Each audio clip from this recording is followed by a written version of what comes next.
Personal views ہیں، not as psychologist, personal views بھی، اور جو وہ دیکھ رہے ہیں. تو میں چاہوں گا کہ ندیم نور صاحب سے گفتگو کا آغاز. اچھا، مین جو پیغام میں سب سے پہلے دینا چاہتا ہوں وہ میں یہ دینا چاہتا ہوں کہ الیکشن ہے، بہت انٹینس الیکشن ہے، اور ہمارے ہاں بہت سے لوگ کہتے ہیں کہ وہ ووٹ نہیں ڈالیں گے یا وہ ان کی نظر میں کوئی بھی اس قابل نہیں ہے کہ اسے ووٹ دیں. تو میں یہی عرض کرنا چاہوں گا کہ ووٹ ضرور کاسٹ کرنا ہے. آپ کے ووٹ کا وزن ہوتا ہے اور دوسرے ووٹوں سے مل کے وہ مستقبل کے فیصلے کرنے میں معاون ثابت ہوتا ہے. اور میری نظر میں جو ووٹ نہیں دیتا وہ اس ملک کو اون نہیں کرتا. اس کے ذہن میں کہیں ہے کہ اس نے کہیں دوسرے ملک چلے جانا ہے، اپنی مایوسی کے بہانے وہ ووٹ نہیں دینا چاہتا، گھر بیٹھ کے انجوائے کرنا چاہتا ہے، چھٹی کو انجوائے کرنا چاہتا ہے کیونکہ اس دن چھٹی دی گئی ہے، نیشنل ہالیڈے ہے. اور ایکچولی یہ ایک موٹیویشن بھی ہے کہ آپ کو 8 گھنٹے کام کرنے کی بجائے ایک فقط گھنٹہ 1.5 گھنٹہ خرچ کرنا پڑے گا اور جا کے آپ ووٹ دیں گے. تو سیلفشنس میں نہیں جانا، کیونکہ جو بھی اس ملک کو اون کرتا ہے، اور ہم سب اون کرتے ہیں، یہ ملک ہمارا سانجھا اثاثہ ہے اور اس کے ذرے ذرے کو ہم سب اون کرتے ہیں. اور اس بارے میں اپنی رائے کا اظہار دینا بہت ضروری ہے، کیونکہ نہ صرف اگلے 5 سال بلکہ آنے والے بہت سے 5 سال پر بھی ہمارے ووٹ کا اثر پڑے گا. اور ایسا نہیں ہے کہ ہمارے ووٹ کا کوئی اثر نہیں ہوتا. یہ ویسے کہہ چھوڑتے ہیں جی دھاندلی ہو رہی ہے، یہ ہو رہا ہے، وہ ہو رہا ہے. کوئی دھاندلی نہیں ہوتی. جدھر ووٹ آپ ڈالیں گے آخر کار وہ ادھر ہی شو ہوگا. تھوڑا بہت گڑبڑ تو ہو جاتی ہے، لیکن اس کی وجہ سے آپ ووٹ ڈالنے سے تو نہیں کترائیں گے. اور اپنے ملک سے تعلق اس طرح ظاہر ہوتا ہے کہ ہم ووٹ ڈالیں. اور ہمارے ہاں ووٹ کی شرح کبھی بھی شاید 60% سے زیادہ نہیں رہی. تو اس دفعہ تہیہ کریں کہ ہمارے ملک میں جو ووٹ ڈالنے کی شرح ہے وہ سب لوگوں سے میں یہ عرض کروں گا کہ وہ تہیہ کریں کہ ہم نے اس کو اٹھا کے 70% تک لے کے جانا ہے. اور یہی 10% جو ووٹ جو فالتو پڑیں گے یہی فیصلہ کن ووٹ ہوں گے. کیونکہ کسی پارٹی کے جو ڈائی ہارڈ فینز ہوتے ہیں وہ ہار جیت کا فیصلہ نہیں کرتے. وہ بہت تھوڑے ہوتے ہیں جو جلسوں میں جا کے بیٹھتے ہیں، ریلیوں میں حصہ لیتے ہیں، جو بینرز لگاتے ہیں، پوسٹرز لگاتے ہیں، جو بہت محنت کرتے ہیں. تو ایسے لوگ جوش و جذبے والے تو تھوڑے ہوتے ہیں. لیکن کسی الیکشن کا جو فیصلہ کرنے والے ووٹ ہوتے ہیں وہ ہوتے ہیں جو آخری دن جا کے تقریباً اپنا ذہن بناتے ہیں، لاسٹ ڈے یا لاسٹ 48 آورز میں جو ذہن بناتے ہیں کہ انہوں نے کدھر ووٹ ڈالنا ہے. اور بعض لوگ تو پولنگ بوتھ میں جاتے جاتے کسی کی بات سن کے جو ووٹ ڈالتے ہیں. پھر ان کو آپ کیا کہیں گے، لائی لگ؟ نہیں، لائی لگ تو نہیں کہیں گے. وہ اگرچہ پولیٹکس میں ان کا انٹرسٹ اتنا نہیں ہوتا جتنا کارکنوں کا ہوتا ہے یا ورکرز کا ہوتا ہے، لیکن وہ اپنے ماحول سے سونگ رہے ہوتے ہیں کہ کون جیت رہا ہے، کون بہتر کینڈیڈیٹ ہے، کس کی ہوا بنی ہوئی ہے.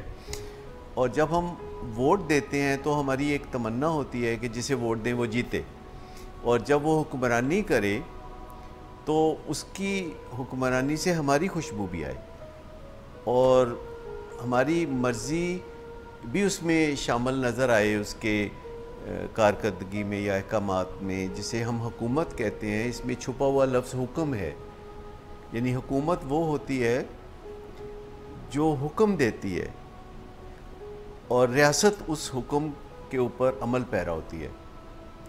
اور ریاست کے بہت سارے اجزاء ہیں، بہت معزز اجزاء ہیں جو ملک کی باغ ڈور کو مستقل سنبھالے ہوئے ہوتے ہیں، حفاظت کرنے والے اور ملک میں امن و امان قائم رکھنے والے.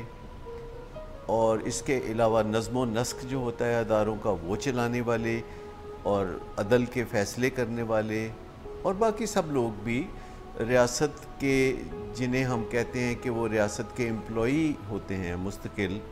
اور ہمارے ملک میں اس کے لیے ایک بڑی دلچسپ ٹرم استعمال کی جاتی ہے، وہ ہے ملازم.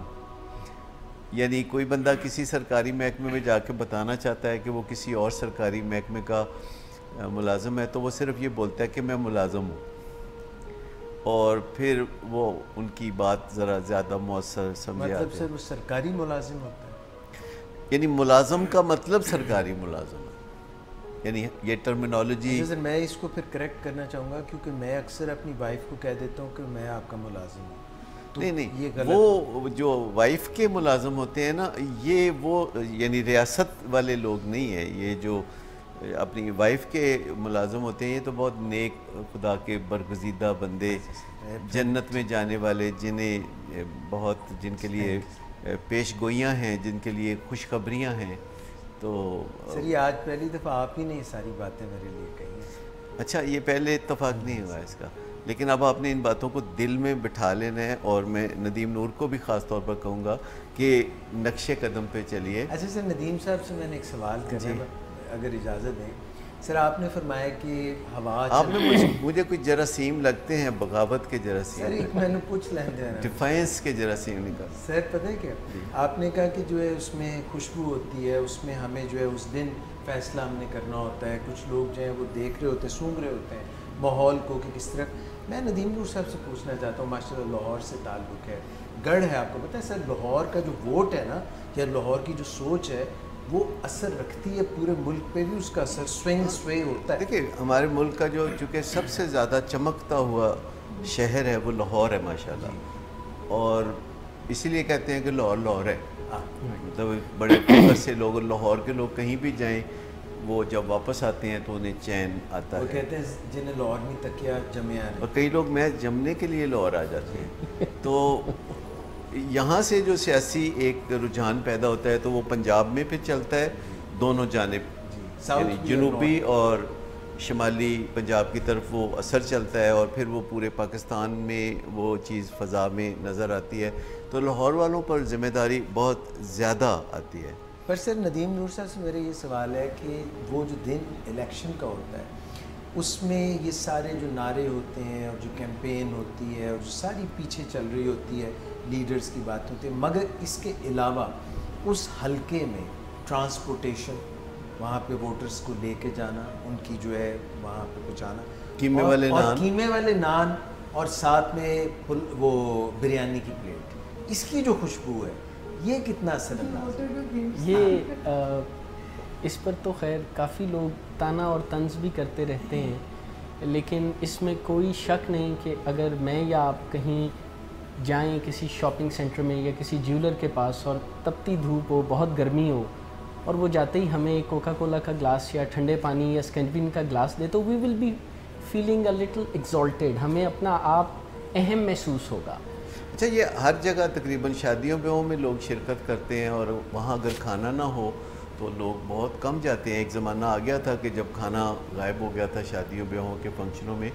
ایون جو غمی کے فنکشن ہوتے ہیں وہاں بھی کچھ نہ کچھ کھانا رکھا جاتا ہے، کیونکہ یہ موڈ آلٹرنگ سبسٹنس ہے. کھانا جو ہے یہ موڈ کو بدلتا ہے، اور اگر ووٹرز کو اس دن تھوڑا فیسیلیٹیٹ کیا جاتا ہے تو کوئی بات. سر 5 اسٹار ہوٹل میں ویلکم ڈرنک ہوتا ہے، مگر میں نے یہ نوٹس کیا کہ سر آپ جب کسی دکان پہ جاتے ہیں، میں آپ کے ساتھ مجھے اتفاق ہوا ہے، آپ اپنا پانی ساتھ لے کے جاتے ہیں، اور جب تک آپ نیگوشیٹ پرائس نہیں نہ کر لیتے اس وقت تک آپ ان سے کوئی چیز نہیں ایکسیپٹ کرتے کھانے پینے. نہیں میں اس کے بعد بھی ایکسیپٹ نہیں کرتا، کیونکہ میں جس کام سے گیا ہوتا ہوں میرا سارا فوکس اس کام پہ ہوتا ہے، اور ویسے بھی میں کھانے پینے میں بہت احتیاط کرتا ہوں، اور جو طے شدہ ہے کہ میں نے یہ کھانا ہے اس کے علاوہ میں نے کچھ نہیں کھانا.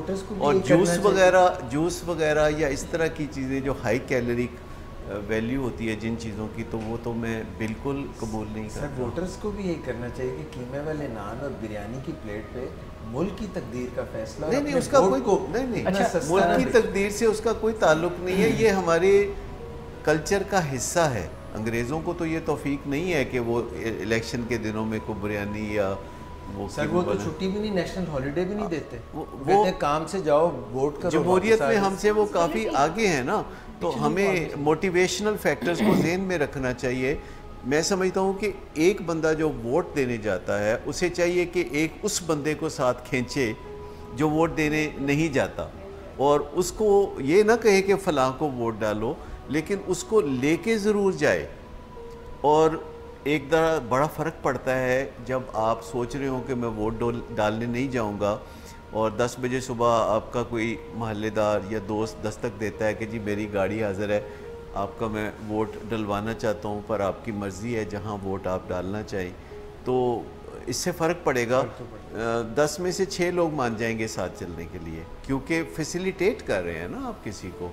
اور ووٹ ڈالنے کا کوئی امیجیٹ جو ہے وجہ تو ہونی چاہیے کہ کسی نے کہا ہے تو پھر ہم نہ بھی نہیں کرتے. اور ساتھ اگر بریانی کی ایک پلیٹ ہو جائے تر و تازہ قسم کی اور یا قیمے والے نان ہو تو آپ اتنا کیوں خلاف ہیں؟ سر میں کیونکہ لیگ پیس جو ہے نا میں تو بریانی میں پسند کرتا ہوں، اگر وہ نہ ہو تو میں سر عرض کرتا ہوں. مجھے یاد آ گیا امریکہ کی ایک فورن منسٹر ہیں، یہ وہی امریکہ ہے جس سے ہم کافی نفرت بھی کرتے ہیں. کونڈیزا رائس کی بات کر رہے ہیں؟ نہیں، میں ہلیری کلنٹن کی بات کر رہا ہوں. بڑا غلغلہ تھا. یہ وہی امریکہ ہے جس کے دیے ہوئے پیسوں کے بغیر ہماری کوئی بیلنس شیٹ بھی ٹھیک نہیں ہوتی، لیکن جسے ہم برا بھلا یہ جن کے ساتھ ہمارا ساس بہو کا رشتہ ہے، یہ بھی انہوں نے کہا تھا ہلیری کلنٹن نے کہ پاکستان کا اور امریکہ کا ساس بہو کا رشتہ ہے. اب یہ نہیں پتا اس میں ساس کون ہے. سر ان کو بہو بنانا ہے، ہم نے ابھی بنے نہیں وہ بہو، مگر چلے. تو اس وقت پاکستان میں کافی غلغلہ تھا، کوئی نیا تنازع ہمارے اور امریکہ کی گورنمنٹ اور لوگوں کے درمیان تھا. تو بات یہاں پر ہر شخص کی زبان پر میں یہی سن رہا تھا کہ نہیں لینے $1 بلین، نہیں لینے $1 بلین، نہیں لینے. پھر لے لیتے ہیں نا، جیسے چھوٹے بچے نہیں کہتے نہیں آنٹی رہنے دیں، نہ دیں پیسے. گھروں میں جب کوئی رشتہ دار عیدی یا کچھ کہتے نہیں نہیں نہیں نہیں نہیں نہیں پکڑا دے. سر وہ چھوٹے بچے صحیح کر دینا بعد ماما کھو لیندیاں نے. آج کل وہ بچے نہیں ہوتے جن کے سر اسی طرح ساڈے باہر دے ملکوں نا ایڈ آندی ہے تے کھو کے کوئی اور لے جاندہ ہے سر، ملک نو مل دے. اچھا یہ بھی نہیں، میں آپ کو تو یہ بھی ایک مت ہے. میں آپ کو بتاؤں کہ جو کسی ملک سے پاکستان میں ایڈ آتی ہے، یعنی روپیہ پیسہ، وہ ایڈ تو نہیں ہوتی، وہ قرضہ ہوتا ہے، چاہے وہ ورلڈ بینک سے آئے یا کسی بہت دوست ملک سے آئے. اس میں جو پیسے دینے والا ہے نا وہ ہمیشہ محتاط رہتا ہے کہ جو پیسے وہ دے وہ صحیح جگہ لگیں. جیسے آپ بھی کبھی کوئی چیریٹی دیتے ہیں یا خیرات دیتے ہیں تو آپ ایسے ہی نہیں دے دیتے، آپ اس بات کو یقینی بنانا چاہتے ہیں کہ جو پیسہ میں خرچ کر رہا ہوں وہ کارگر ہو. تو ہمارے ذہن میں یہ بھی بہت بیٹھ گیا ہے، جیسے کرپشن کا غلغلہ جو ہے بہت زیادہ ہے. اور ہمارے ملک میں الیکشن میں یہ جو کرپشن کا نعرہ ہے یہ بڑا ڈسیسو فیکٹر ہے، اور خصوصاً پیپلز پارٹی اس کی شکار رہی ہے. اور پیپلز پارٹی کے اوپر یہ ایلیگیشن جو ہے لگنا شروع ہو گیا پچھلی صدی کی آخری دہائی میں. اور جو بات ذرا شور سے اٹھتی ہے اور بہت سارے لوگ کہتے ہیں اور جسے کہانیوں کا درجہ دیا جاتا ہے تو لوگ اس کو بلیو کرنے لگتے ہیں، اور پیپلز پارٹی کو اس سے بڑا نقصان پہنچا. حالانکہ پاکستان میں سب سے politically correct party Peoples Party ہے، لیکن پیپلز پارٹی اس سٹگما کا شکار رہی تقریباً 20 سال سے زیادہ عرصہ، جسے کرپشن کا لفظ بولا جاتا ہے. اور ہمارے الیکشن میں کمپٹنس کی بجائے کرپشن کی بات کی جاتی ہے، اور پیپلز پارٹی پہ یہ جو کرپشن کا جو چارج تھا یہ لگانے والے مسلم لیگ نون والے تھے. اور مسلم لیگ نون والے بڑی کامیابی سے انہوں نے یہ کیا، اور ایک جنریشن نے سمجھا کہ پیپلز پارٹی بہت کرپٹ ہے.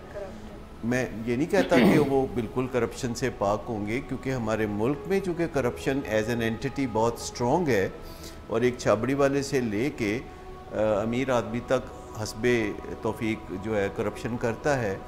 تو الیکشن کا ایشو کمپٹنس ہوتا ہے جو نظر آنے والی چیز ہے، وہ کرپشن نہیں ہوتا جو نظر نہ آنے والی چیز ہے. کیونکہ اگر آپ کے پاس چوائس ہو کہ آپ ویزیبل یا انویزیبل کے درمیان میں سے کوئی چوائس بنانا چاہتے ہیں یا اس کی بنیاد پر کوئی فیصلہ کرنا چاہتے ہیں، تو آپ انویزیبل چیزوں کے اوپر فیصلہ نہیں کریں گے، ویزیبل چیزوں پہ کریں گے.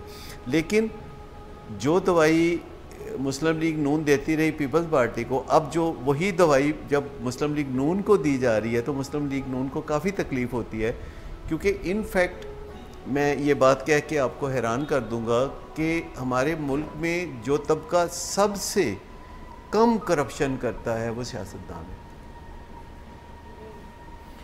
آپ چیلنج کیجیے. سر انگشت بدندہ ہی ہو گیا ہوں میں تو، مطلب منہ میں الفاظ ہی نہیں. میں نے کم کرپشن کہا ہے, میں نے نہیں کہا کہ کرپشن نہیں کرتا. اب اس سے آپ خود اندازہ کر لیں کہ درجہ بدرجہ باقی لوگ کیا کرتے ہیں. سر عرض یہ ہے نا, جیسے آپ نے فرمایا کہ سیاستدان جو ہیں وہ سب سے کم کرپشن کرتے ہیں, مگر ان کے کیونکہ اختیارات اتنے وسیع و عریض ہوتے ہیں کہ انہوں دا ہلکا جو موڈا بھی جڑا ہے نا پوری قوم نہیں بچتا ہے. یعنی کہ اگر ایک چھوٹا آدمی ہے, چھابڑی والا ہے, وہ اس نے کرپشن کر لی, اوپر لیئر لگا دی اس نے ایسے آموں کی جو بڑے فٹ تھے, اٹھا کے اس نے وہ دکھائی پیٹی, اس نے پیٹی خرید لی, نیچے گلے ہوئے تھے, یہ اس کی کرپشن تھی.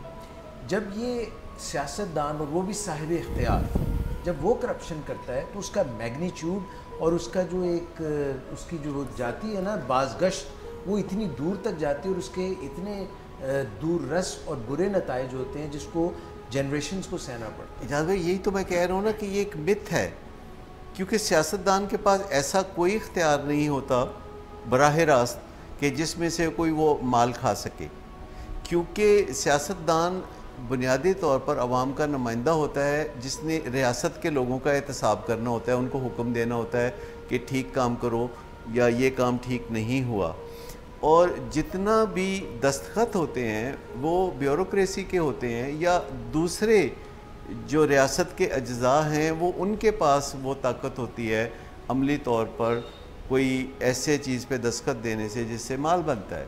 سیاستدان ہاں اس طرح ضرور کما سکتا ہے کہ سیاستدان کو پتہ ہوتا ہے کہ ملک میں آگے پالیسیوں میں کیا تبدیلی آئے گی اور ان تبدیلیوں کے نتیجے میں کہاں کوئی پیسہ کمانے کی پاسبلٹی ہے. مثال کے طور پر کہ اگر فرض کریں لاہور ایئرپورٹ کا رخ چینج کرنے کا جو پروگرام بنایا گیا اور لاہور کینٹ کی طرف اس کا رخ کرنے کی بجائے دوسری طرف رخ جب کرنے کا فیصلہ ہوا تو بہت سارے علاقے ایسے ہو گئے جہاں بہت خوبصورت سڑکیں بنی اور ان کے ارد گرد جو پراپرٹیز تھیں ان کی قیمت جو ہے کئی گنا بڑھ گئی. اب جس بندے نے بھی یہ فیصلہ کیا ہوگا کہ لاہور ایئرپورٹ یہاں بنے گا, اسے پکا پتہ ہے کہ میرے آرڈر سے یہاں بننا ہے, تو ارد گرد جتنی بھی لینڈ ہے اس کی قیمت بڑھ جاتی ہے. یا جیسے اسلام آباد ایئرپورٹ بنا ہے یا جہاں یہ موٹر وے بنتی ہے یا کوئی سڑک بنتی ہے, جہاں کوئی ڈیولپمنٹ ہوتی ہے, حتیٰ کہ جہاں ایک میک ڈونلڈ بنتا ہے اس کے ارد گرد پراپرٹیز کی قیمت کئی گنا بڑھ جاتی ہے.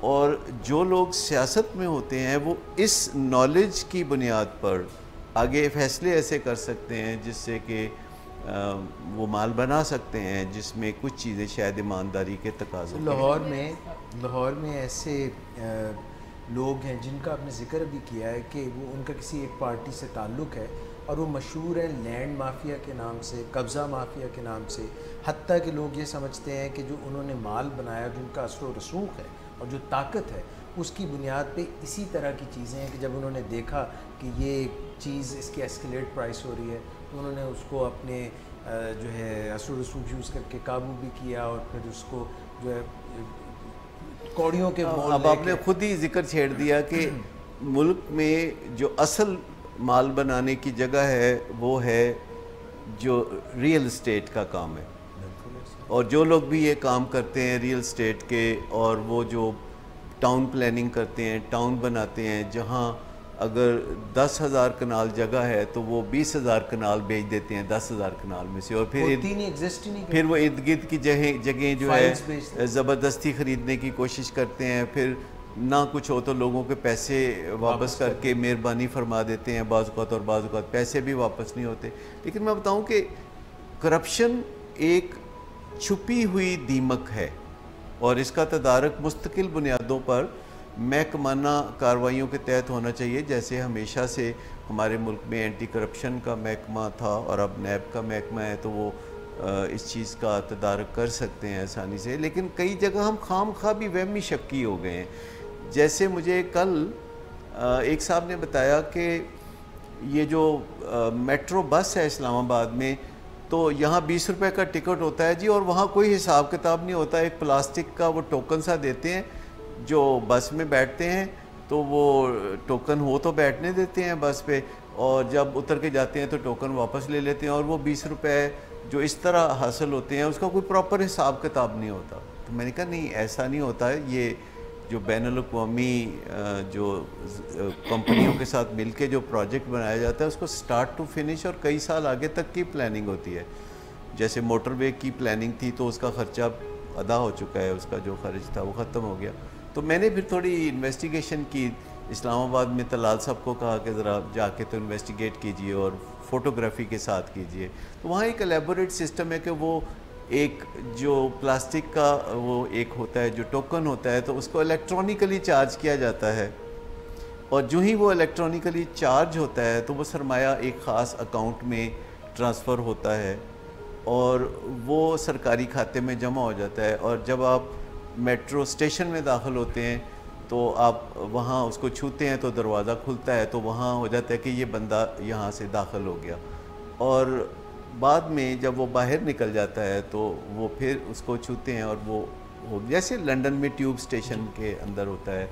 اور کوئی بندہ جو ہے 2 اسٹیشن کا سفر کرتا ہے, کوئی 5 اسٹیشن کا سفر کرتا ہے, کبھی بس بھر کے چلتی ہے کبھی خالی چلتی ہے. تو ایسے بے تکا تو کام نہیں ہو سکتا, لیکن وہ ضد کر رہے تھے کہ نہیں ایسا ہی ہوتا ہے, کیونکہ جب ہم سوچتے ہیں کہ ہم نے کرپشن کی بنیاد پر کسی کو ڈیفیم کرنا ہے, یا معاشرے میں بھی جب الزام تراشی کی جاتی ہے, جب بہتان لگائے جاتے ہیں تو کوئی ثبوت تو نہیں تلاش کیے جاتے, لیکن جس پہ کیچڑ اچھالا جاتا ہے اس کے کپڑے میلے نہیں ہوتے, اس کا دل بھی بہت پریشان ہوتا ہے اور اس کے بارے میں لوگ بیلے خیالات رکھنے لگتے ہیں. اسٹیٹ ایجنٹس کا تو یہ بھی کام ہوتا ہے کہ اپنے وہ ٹاؤن پلاننگ کے لیے جو بڑے بڑے ملک کے بڑی بڑی پوسٹس پہ ہیں, ان کا تعلق جو ہے سیاست میں بھی ہو سکتا ہے, ان کے اور بھی ایسی جگہوں پہ ہو سکتا ہے, ان کو پورا گھر ہی ان کو پیش کر دیا جاتا ہے اور وہ انہی کے نام ہوتا ہے. اچھا, اب آپ کو سمجھ لگی کہ ایک جگہ جو آپ نے بول دیا کہ جو ریئل اسٹیٹ کا کام ہے اس میں جو کرپشن کا جو والیوم ہے اگر آپ اس کا تصور کریں, اور اس میں پھر کون کون بیتی گنگا میں ہاتھ دھوتا ہے, تو پھر سیاستدان بیچارے کیا بیچتے ہیں, انہوں نے کیا کرپشن کرنی ہے, کیونکہ وہ بہت سپاٹ لائٹ ان کے اوپر ہوتی ہے. صبح 6 بجے سے ان کے گھر لوگ آنا شروع ہوتے ہیں, وہ لوگوں کی خوشیوں غمیوں میں جاتے ہیں, ان کو کوئی بھی بندہ منہ پہ بات کر سکتا ہے کہ آپ یہ غلط یا صحیح کام کر رہے ہیں. تو میں نہیں کہتا کہ وہ بالکل پاک صاف ہوتے ہیں کرپشن سے, لیکن یہ کرپشن کی لائن میں لگے ہوئے لوگوں میں سے آخری درجے پہ ہوتے ہیں. اب اور لوگ جو کرپشن کرتے ہیں ان کا کوئی برانڈ نیم نہیں ہوتا. آپ کو جو کہ اس وقت ہمارا پروگرام دیکھ رہے ہیں ہر ایک کو کم از کم 40 سیاستدانوں کا نام پتہ ہوگا, لیکن کیا ان کو باقی ریاست کی مشینری میں کسی شعبے میں 10 ناموں کا بھی پتہ ہے؟ کیونکہ جس کا نام نہیں ہوتا اصل کام وہ کرتا ہے کرپشن کا. جس کا نام ہوتا ہے اس کو اپنے نام کی بڑی لاج ہوتی ہے اور وہ اپنے نام کا کچھ نہ کچھ لحاظ ضرور کرتا ہے. لہٰذا میں کہوں گا کہ جب آپ ووٹ ڈالنے جاتے ہیں تو آپ کمپیٹنس دیکھیں, آپ دیکھیں کہ کسی کو کام بھی کرنا آتا ہے کہ نہیں. کیا آپ ایسے آنیسٹ سرجن سے آنکھ کا آپریشن کرانا چاہیں گے کہ جو سرجن ہی نہیں ہے آنیسٹ ہے؟ ہرگز نہیں سر, مگر جو سیاست میں لوگ ہوتے ہیں کئی دفعہ وہ ان کی ڈگریز جو ہوتی ہیں, ایسا بھی ہوا ہے کہ وہ جعلی تھی, پھر کبھی ڈگری رکھی گئی, بیچلرز ڈگری کو منیمم قرار دیا گیا, پھر یہ بھی کہا کہ اس کی ضرورت ہی نہیں. دنیا میں دستور نہیں ہے نا کہ ایک سیاستدان جو ہوتا ہے اس نے ایکچولی تو خود کچھ کرنا نہیں ہوتا, اس نے تو احتساب کرنا ہوتا ہے. یعنی کام جو دوسرے لوگ کرتے ہیں اس نے عوام کی طرف سے جا کے ان سے پوچھنا ہوتا ہے کہ آپ کام ٹھیک کیوں نہیں کر رہے, آپ جلدی کیوں نہیں کر رہے, آپ صحیح کیوں نہیں کر رہے. اور ایسے نمائندے موجود ہونے چاہیے ہماری پارلیمنٹ میں کہ جو بہت پڑھے لکھے ہوں یا جو کم پڑھے لکھے ہوں یا جو بالکل پڑھے لکھے نہ ہوں, کیونکہ پڑھے لکھے ہونا کوئی انسانیت کی معراج نہیں ہے. بہت لوگوں کو پڑھے لکھے یہ خوبیوں میں سے خوبی ہے, اور ان پڑھ ہونا کوئی قابل مذمت نہیں ہے. بعض لوگوں کو اپرچونٹیز نہیں ملتی لیکن وہ جینیس ہوتے ہیں. بہت سارے ایسے لوگ ہیں جو پڑھے لکھے نہیں ہیں, مثلا ملک ریاض جو ہیں وہ پڑھے لکھے نہیں ہیں, قطع نظر ان کے کوئی اگر کچھ لوگ ان پہ انگلیاں اٹھاتے ہیں تو, لیکن جو انہوں نے اپنا ایک اتنی بڑی امپائر کام کی ہے مینجمنٹ کے طریقوں پر چل کے, قطع نظر کے اس میں کچھ ایسے بھی ہیں معاملات جن پہ انگلی اٹھائی جا سکتی ہے, لیکن وہ بغیر تعلیم کے اگر مینج کر سکتے ہیں اتنے بڑے اور آگے معاملات. بڑھ گئے ہیں. سر آپ کی بات کو میں نے کاٹا. میں آج صبح ایک کتاب پڑھنی میں نے شروع کی, میں ابھی لے کے بھی آیا ہوں, پڑھوں گا. کتاب کا نام ہے پرسنل MBA, جس میں وہ ایک جگہ بتاتے ہیں آپ کہ نے تو مجھے ڈرا ہی دیا تھا کہ کتاب کا ذکر آپ نے کر دیا, میں کیا پتہ نہیں آپ کدھر چل پڑے. اچھا وہ والی کتاب نہیں, اچھا چلے پھر بتائیے. سر یہ پرسنل کتاب جو MBA پرسنل MBA یہ بھی کسی خاتون نے لکھی ہے؟ نہیں ایکچولی میں نے کہا ویسے تھوڑی- میں آپ کو بتاؤں ہر خاتون کتاب لکھ سکتی ہے, کیونکہ ہر خاتون جو شادی شدہ ہے اس کے پاس کتاب لکھنے کا مواد موجود ہوتا ہے. یہ اب اس کی مہربانی ہے کہ وہ کتاب لکھتی ہے کہ نہیں سر لکھتی. یہ بات گو کہ آپ کی سچ ہے کہ ہر خاتون جو شادی شدہ ان کے پاس کتاب لکھنے کا مواد تو ہوتا ہے, مگر یہ ضروری نہیں کہ ان کے شوہر جو ہے ان کی شخصیت اتنی سنسنی خیز ہو. ہاں یہ بھی ہے, لیکن آپ دیکھ لیے کہ جتنی بھی ناول نگار خواتین ہیں جو مشہور ہوئی ہیں, کیونکہ خواتین کو جو جذباتی تحریر لکھنا آتی ہے اور وہ بڑے میسمرائزنگ انداز میں بات کر سکتی ہیں, نریٹو دے سکتی ہیں. اور اس سے نیریٹو تو آپ اس کتاب کا ذکر نہیں کر میں اس کتاب کا قطعی ذکر نہیں کر رہا.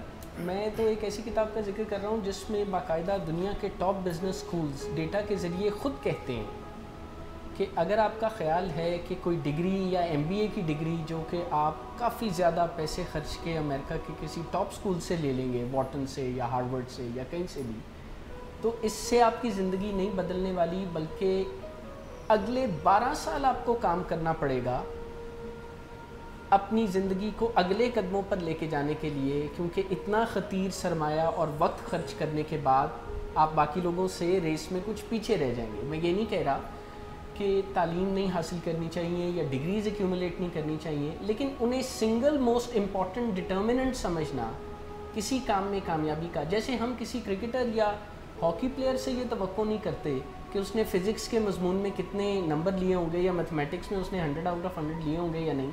اس طرح یہ شرارت بھی پاکستان میں کچھ عرصہ پہلے کسی شرارتی شریر وجود نے سٹارٹ کی تھی جو ڈگریوں کا رولا تھا. جہاں سے بات سٹارٹ ہوئی تھی سر, ایک وہ بات بات صرف میری بات درمیان میں رہ جائے گی, میری بات درمیان میں. دیکھیے ڈگری وہ حاصل نہ کریں, سیاست میں ڈگری حاصل نہ کریں, بالکل آئیں, مگر جعلی ڈگری نہ پیش کریں. ہاں دیکھیں یہ تو کبھی حرکت ہے نا, لیکن میں آپ کو بتاؤں کہ جہاں سے ہم نے ڈیموکریسی کا سبق لیا ہے, جب ہم کوئی چیز کسی کی فالو کر رہے ہوتے ہیں تو پھر ہم اس کے بنیادی جو ڈھانچہ ہے اس کو ڈسٹرب نہیں کرتے, کیونکہ جو چیز کامیابی سے کہیں چل رہی ہوتی ہے تو اس کو پھر اسی انداز میں چلایا جاتا ہے. لیکن لوگوں کے اندر یہ شعور ہونا چاہیے کہ ووٹ کس کو دینا ہے. سر وہ شعور کی بات ہو رہی تھی, ڈاکٹر صاحب نے کہا کہ جعلی ڈگری نہ دیں. سر اس کی وجہ بھی یہ ہے کہ لوگوں کو مجبور جب آپ کرتے ہیں نا, مثلاً اگر آپ یہاں پر آج یہ کہیں کہ میں جب بھی ڈیوٹی پر آؤں تو میں آپ کے اور ڈاکٹر صداقت صاحب کے ساتھ کوئی ذکر اذکار اور وظائف کروں, تو ہو سکتا ہے میں اپنی نوکری کے ہاتھوں مجبور ہو کے کر لوں. یہ دیکھنا پڑے گا کہ یہ کام میں وضو کر کے کر رہا ہوں یا نہیں. تو جب آپ لوگوں کو اس طرح مجبور کرتے ہیں نا کہ آپ بتا دیتے ہیں کہ ڈگریوں والوں نے کوئی تقدیر بدل کے جو ہے رکھ دینی ہے, تو اس سے لوگوں کو تحریک ملتی ہے کہ وہ ریس میں رہیں, بھلے انہیں کسی جعلی ڈگری کا سہارا لینا پڑے. آپ کی یہ دوسری بات بھی بالکل درست ہے, مجبور لوگوں کو اپنی نوکری کرنی چاہیے, مجبور لوگوں کو قوم کی فیصلے نہیں کرنے چاہیے, اور ان کو نیشنل اسمبلی اور صوبائی اسمبلی میں مجبوروں کو نہیں بیٹھنا. اچھا یہ بھی نیا فیشن ہے. مجھے وہ انگریزی کا وہ انڈین ایک فلم کا گانا یاد آ گیا, میں پری کہاں سے لاؤں تیری دلہن کسے بناؤں. یہ کوئی نیا ہی ٹرینڈ میں دیکھ رہا ہوں پچھلے 5-8 سال سے, کہ ہم اپنے سیاستدانوں کو یا نیشنل اسمبلی یا صوبائی اسمبلی میں بیٹھے ہوئے لوگوں کو کوئی کسی دیوتا کا یا کوئی اوتار ہی ہم انہیں دیکھنا. جیسے عوام ہوں گے انہی میں سے ابھر کے آپ کے سیاستدان یا پارلیمنٹیرین آئیں گے, اور وہی عوام کے سچے نمائندے ہوتے ہیں. ہمارے جتنے بھی پارلیمنٹیرین پچھلے 70 سال میں اسمبلی میں جاتے رہے ہیں وہی عوام کے حقیقی نمائندے تھے.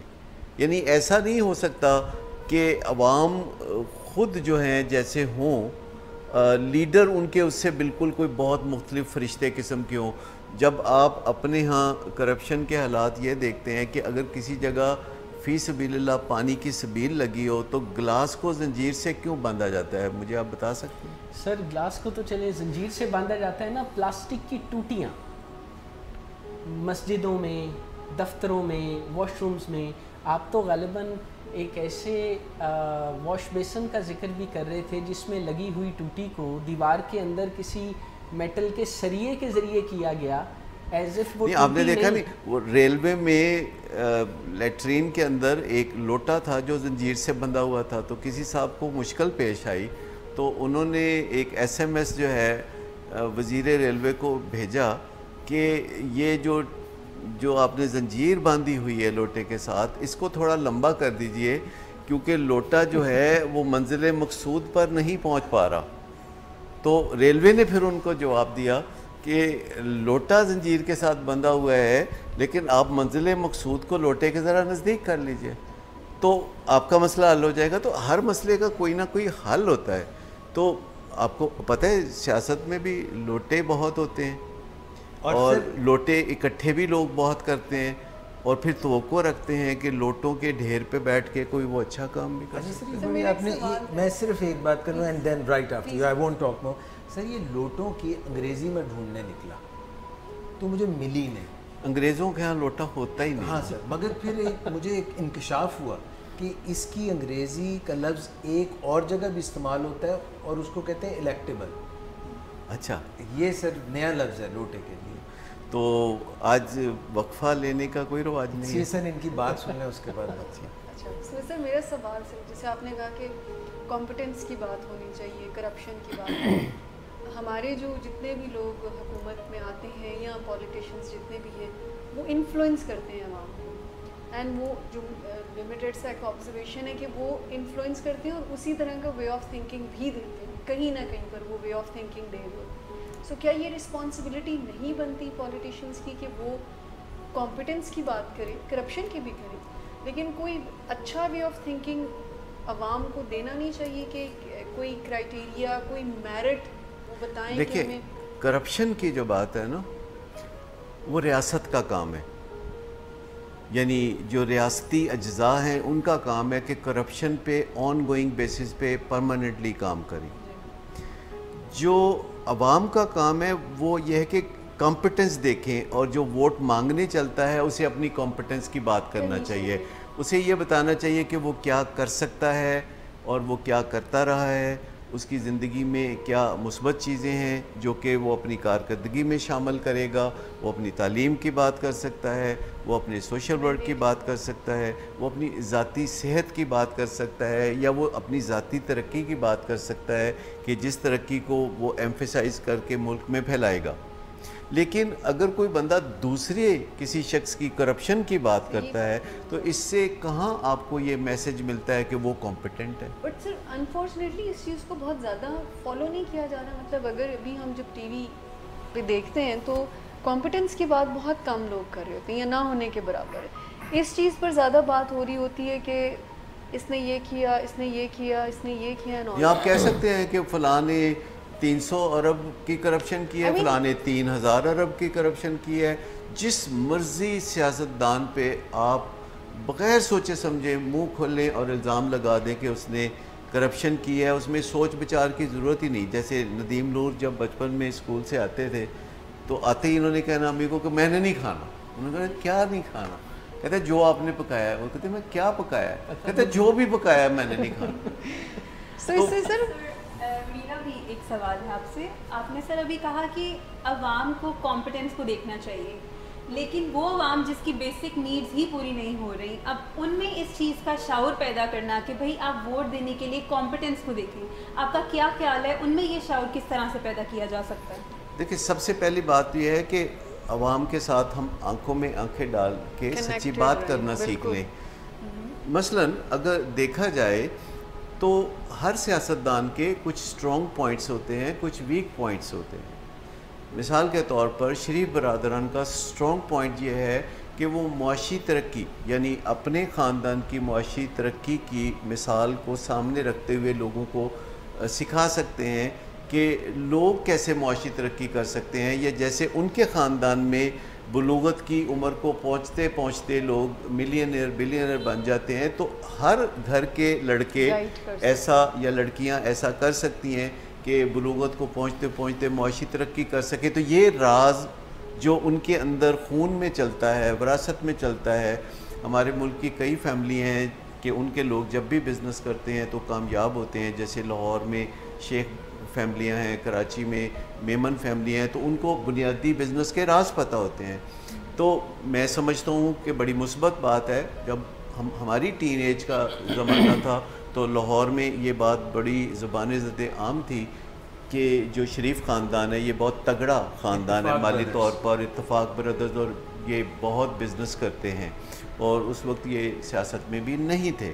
اسی طرح اگر عمران خان سامنے آتا ہے تو وہ لوگوں کو بتا سکتا ہے کہ کس طرح انسان کو دھن کا پکا ہونا چاہیے اور اس کا ایک فوکس ہونا چاہیے، اس سے نظریں نہیں ہٹانی چاہیے اور آخری بال تک لڑنا چاہیے، اور اچھی صحت کیسی ہوتی ہے اور اپنی صحت کو اچھا کیسے بناتے ہیں. تو یہ چیزیں ہیں جو کہ وہ لوگوں کو بتا سکتے ہیں کہ ان کے ارد گرد جو بھی ہو رہا ہوتا ہے تو وہ ان کو بھی بتا سکتے ہیں کہ اپنی صحت کا خیال کیسے رکھنا ہے. محبت فاتح عالم یہ بھی بتا سکتے ہیں. یہ آپ چھیڑ چھاڑ نہ کریں، آپ سدھر جائیں. نہیں سر، میں آپ کو جو میں نے اچھا، اسی طرح زرداری صاحب بتا سکتے ہیں لوگوں کو کہ نیگوشیٹ کیسے کرتے ہیں. یعنی آپ ویک پوزیشن سے نیگوشیٹ کرتے کرتے کیسے طاقتور پوزیشن میں چلے جاتے ہیں. آپ کے پاس جب وزن نہیں بھی ہوتا تو آپ کی بات میں وزن آپ کیسے پیدا کر سکتے ہیں. تو لیکن عوام جو سامنے جلسوں میں بیٹھے ہوتے ہیں تو کسی کی جرت نہیں ہوتی کہ عوام کو کہیں کہ تانوں اور کوئی کام نہیں، تسی آ کے جلسے بیٹھے ہو. مطلب آپ خود سوچیں کہ جو لوگ جلسوں کی رونق بڑھاتے ہیں اور سارا دن وہاں گزارتے ہیں تو وہ اپنے کام کاج سے تو تقریباً، آج کون سا زمانہ ہے جلسوں جلوسوں کا؟ آج تو آپ ٹیلی ویژن چینل سے پیغام لوگوں تک پہنچا سکتے ہیں، سوشل میڈیا سے، اور ڈیبیٹ ہو سکتی ہے ٹیلی ویژن پہ. اور مجھے بتائیے کہ غریبوں کے گھر شادی ہو، سارے رشتہ دار 10 دن پہلے آ کے بیٹھ جاتے.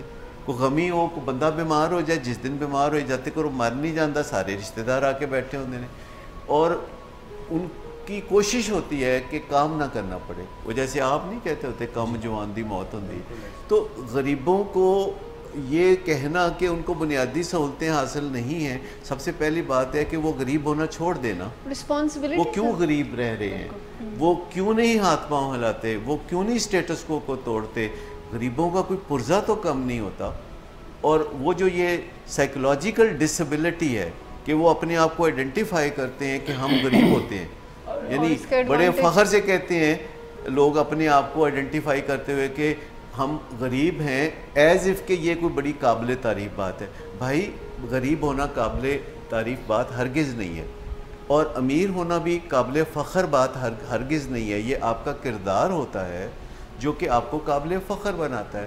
اور جو دولت ہے اس سے آسائشیں آتی ہیں، اس سے وہ بنیادی سہولتیں آتی ہیں جن کا آپ ذکر کر رہے ہیں. لیکن منہ کھول کے بیٹھے رہیں اور انتظار کرتے رہیں کہ کوئی آئے گا تو ان کے منہ میں دانہ دن کا ڈالے گا، تو یہ دنیا اس سافٹ ویئر پہ نہیں چلتی. پرندوں کو بھی گھونسلوں سے نکلنا پڑتا ہے رزق کے تلاش میں، اور اللہ تعالیٰ پھر ان کو رزق دیتا ہے. زرداری صاحب کے لیے میں ایک بات کہنا چاہتا ہوں. ہمارے ملک کے صدر بھی رہے ہیں، ماشاءاللہ 5 سال رہے ہیں، بہت ہی اچھا اسموتھ انہوں نے اپنا ٹینیور گزارا، پولیٹیکل ٹربولنس کا شکار نہیں ہوئے. مگر سر ان کی یہ جو ہے کچھ لوگ جو کہتے ہیں 300 ارب یا 3000 ارب کی بات کر رہے ہیں، ان کے اوپر ایسا کوئی الزام نہیں لگا. ان پہ جب بھی کسی نے اگر انگلی اٹھائی بھی، جو کہ بری بات ہے، ایسا نہیں کرنا چاہیے، یا پرسنٹیج کو 10% کی بات کی یا بعد میں 100% کی بات کی، مگر 300 ارب 3000 ارب ایسی کوئی بات نہیں. لیکن آپ کو پتہ ہے نیب نے آخرکار ان کو ہر کیس سے بری ذمہ قرار دیا. سر یہ بھی یاد رکھیے، تو پھر میں سمجھتا ہوں جو 11 سال انہوں نے جیل میں کاٹے، کوئی ان کے 11 سال لوٹا سکتا ہے؟ سر یہ یاد رہے کہ یہ بھی ہماری ملک کی موجوں میں سے ایک موج ہے کہ ہم جب چاہیں جس پر چاہیں گرد اڑاتے ہیں، کیچڑ اچھالتے ہیں. ابھی ہمارے ملک کا ایک بڑا سیلف رائچس قسم کا ٹی وی چینل ہے، میں نام نہیں لوں گا، انہیں لنڈن کے کراؤن کورٹ میں 2,75,000 پاؤنڈز کا جرمانہ ہوا ہے، کیونکہ انہوں نے پاکستان کی ہی ایک شخصیت کو کے بارے میں غلط باتیں کہیں, انہیں ڈیفیم کیا, تو لائبل پر یہ مقدمہ وہ شخصیت جیت گئے. بائی دا وے, میں جن شخصیت کی بات کر رہا ہوں, کچھ سال پہلے پی آئی اے ان کے حوالے کی جانے کی بات ہو رہی تھی, لیکن وہ کرپشن کا کوئی ایسی گرد ہمیں اڑانے کی عادت پڑ گئی ہے کہ وہ معاملہ درمیان میں کھٹائی میں ہی پڑ گیا. ہم میں سے ہر وہ بندہ, اب میں کیا سخت بات کہوں, جسے اپنی جینیالوجی کا بھی اتنا نہیں پتہ, اسے یہ ضرور پتہ ہے کہ فلاں شخص اتنا کرپٹ ہے, اور پی آئی اے کی جو حالت بری ہے وہ اتنے سالوں سے وہی ہے. کوئی کمپیٹنٹ شخص اسے اس لیے بھی ٹھیک کرنے کے لیے تیار نہیں ہے کہ جو ہی کیا جاتا ہے نا, پتہ نہیں کہاں سے جیسے برسات میں سے مینڈک نکلتے ہیں, کچھ لوگ نکل آتے ہیں جنہوں نے پتہ نہیں کسی خواب میں کسی کو کرپشن کرتے دیکھا ہوتا ہے.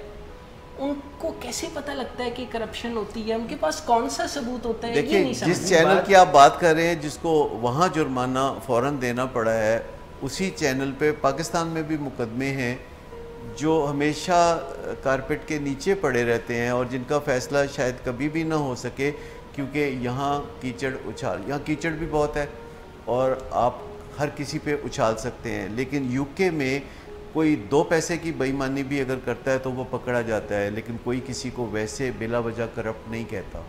وہاں لوگ اپنے گریبان میں جھانکنا بہت پسند کرتے ہیں, وہاں لوگ شیشے کے گھر میں رہ کے پتھر نہیں مارتے, اور جو لوگ وہاں کے نیشنل ہو یا وہاں کام کرتے ہوں وہ اگر ذرا سی بھی کرپشن کریں گے تو ان کا سسٹم ایسا ہے کہ وہ کرپشن سطح آپ پہ آ جائے گی اور وہ قابو میں آ جائیں گے. اور ہمارے جو لوگ بھی وہاں جائیداد بناتے ہیں یا کچھ کرتے ہیں, وہ پاکستان کے قانونی تقاضے پورے کریں یا نہ کریں, ان کے قانونی تقاضے ضرور پورے کرنے ان کو پڑتے ہیں, جس میں یہ بھی شامل ہے کہ یہ پیسے کہاں سے آئے, یہ بھی شامل ہے کہ آپ کے اپنے ملک میں ذرائع آمدن تھے تو آپ نے یہ پراپرٹی لی ہے, یا آپ کے کوئی ذرائع آمدن نہیں تھے اور بینکنگ چینل سے پیسے لائے, یا آپ کسی اور طرح سے پیسے لائے.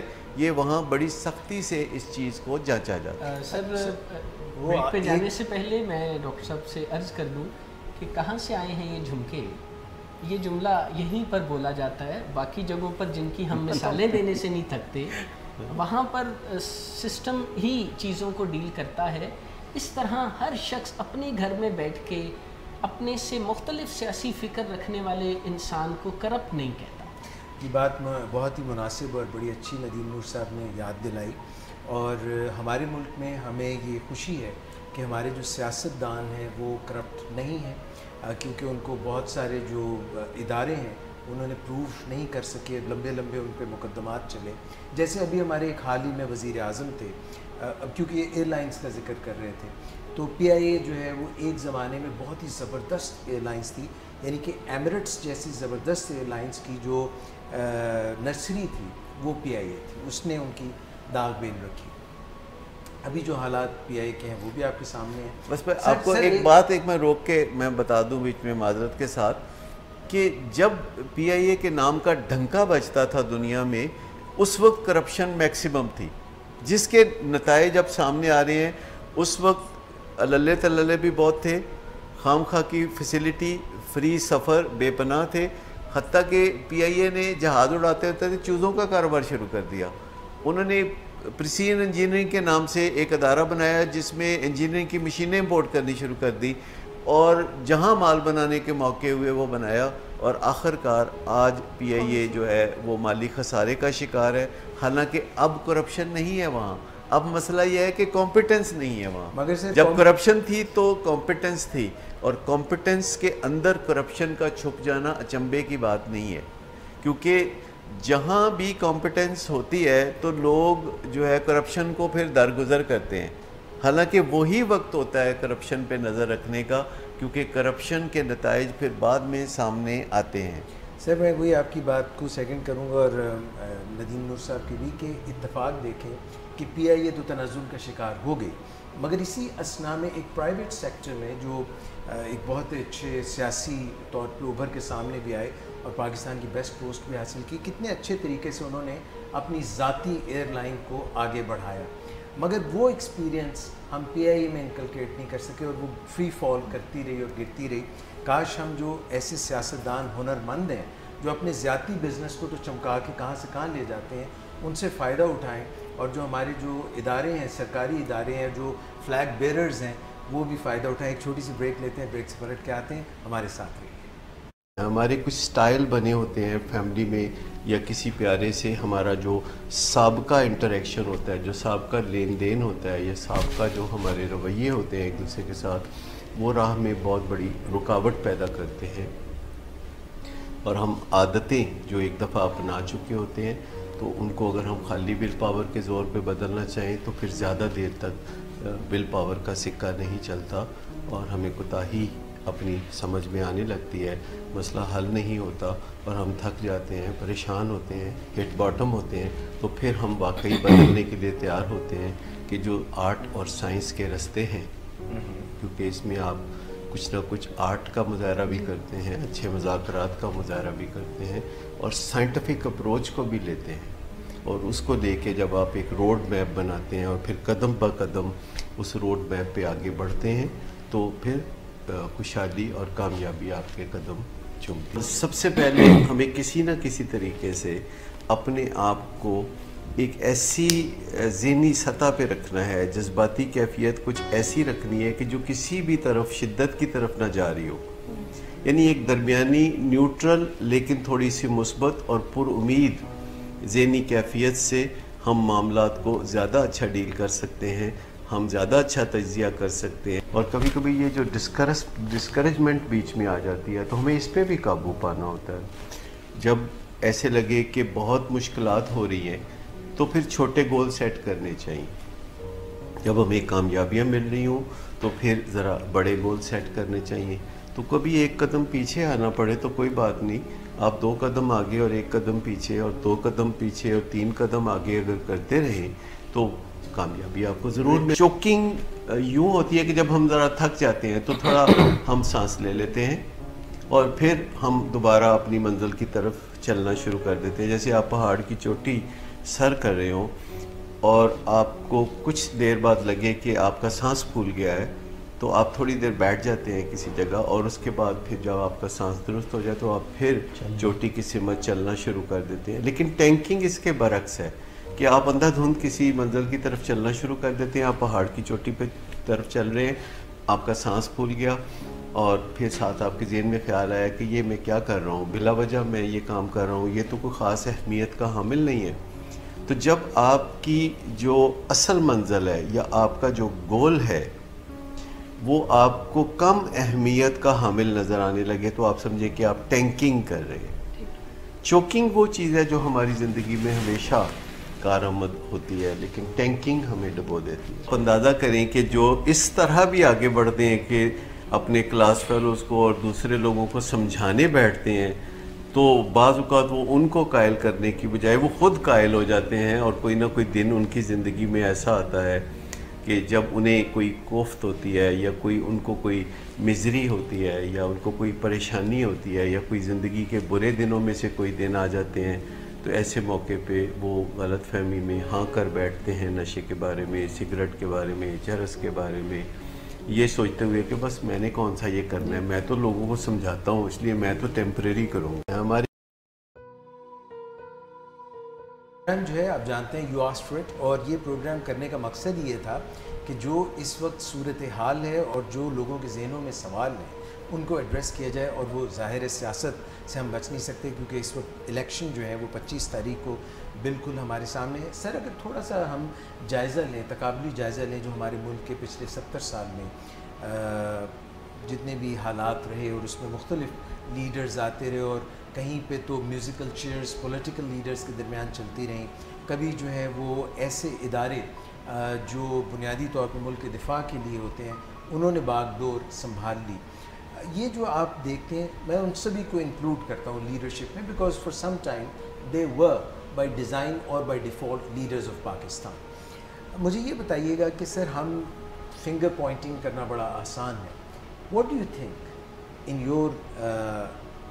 in your expertise as addiction psychiatrist and also as a person who has been looking at the political scenario of Pakistan through last 4-5 decades, kya wajah thi, if you had to palpate and put your finger کیوں پاکستان اپنے potential کو meat نہ کر سکا اور آج بھی ہم اس بینر کے نیچے ہیں کہ ہم تھرڈ ورلڈ کنٹری ہیں؟ دیکھیے میرا جب بچپن تھا، جب میں ٹین ایج میں داخل ہو رہا تھا تو ایوب خان کا دورہ تھا، اور باوجود اس کے کہ انہوں نے ناجائز قبضہ کیا تھا ملک کے اوپر، اور وہ خود ساختہ فیلڈ مارشل اور پھر صدر مملکت منتخب ہو گئے، اور کچھ آپ کو انڈسٹری لگتی ہوئی نظر آئی، کچھ ترقی ہوتی ہوئی بھی، گولڈن دور بھی کہتے ہیں، لیکن وہ تاریک دور تھا ایکچولی. وہ ہمیں بعد میں سمجھ لگتی ہے ان باتوں کی کہ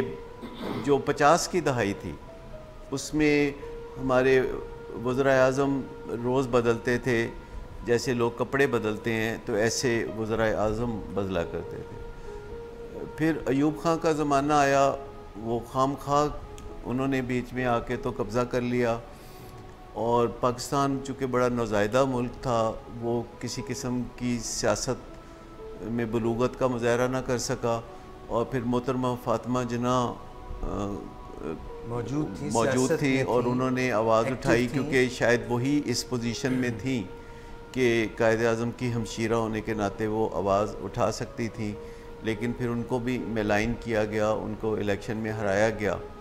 لیکن میں آپ کو بتاؤں یہ 1 بائی 1 آپ دیکھیں گے کہ ہمارے ہاں جو بھی انانے اقتدار سنبھالنے والے آئے ان کا سبسٹنس ابیوز کا بڑا مسئلہ تھا. ایوب خان کا مسئلہ الکوہلزم تھا، جس کے نتیجے میں جب وہ بیمار پڑے اور وہ بڑی سنجیدگی سے، یعنی ان کو فالج بھی گرا اور بیمار پڑے، اور ان کو ایسے عارضے لاحق ہوئے کہ جو کہ شراب خانہ خراب کی وجہ سے لوگوں کو پیش آتے ہیں مسئلے. تو بھٹو صاحب نے عین موقع کا فائدہ اٹھاتے ہوئے سیاست میں قدم رکھا اور ایک نیا نعرہ روٹی کپڑا اور مکان کا دیا، اور لوگوں نے ان کے نعرے کو جو ہے قبول کیا. لیکن ان کا اپنا مسئلہ بھی سبسٹنس ابیوز کا تھا، یعنی الکوہل ابیوز کا تھا. اور جس بندے کا مسئلہ سبسٹنس ابیوز کا ہوتا ہے اس کا موڈ اس سبسٹنس پہ ڈیپینڈ کرتا ہے کہ اس کا موڈ کب اچھا ہوگا کب برا ہوگا، اس کے مطابق اس نے فیصلے کرنے ہوتے ہیں. تو انہوں نے بھی کچھ ایسے فیصلے کیے، آئین بناتے ہوئے کچھ ایسے فیصلے کیے جن کا بھگتان پاکستان کو بعد میں بھگتنا پڑا، چونکہ ان کو بہت سارے لوگوں کی فیور چاہیے تھی. تو انہوں نے کچھ ایسے فیصلے کیے جن کو وقتی طور پر تو انہیں فائدہ محسوس ہوا، لیکن ان دی لانگ رن ان کو بڑا نقصان ہوا. اور پھر اتفاقاً بدقسمتی ایسی ہوئی کہ وہ ایک ایسے مقدمے میں ان کو الجھا دیا گیا جس سے ان کا دور دور بھی واسطہ نہیں تھا، اور ان کو پھانسی کی سزا ہوئی. اس پھانسی کی سزا میں بھی اس بات کا دخل ہے کہ ان کے اندر سبسٹنس ابیوز کا پہلو تھا کہ وہ سٹبن ہو کے تو اکڑے رہے، اور انہوں نے اپنے بچاؤ کے لیے کوئی تدابیر اختیار نہ کی اور جان دے دی. اور ہمارا ملک پھر اس کو بھی بھگتتا رہا، ان کے جان دینے کو بھی بھگتتا رہا.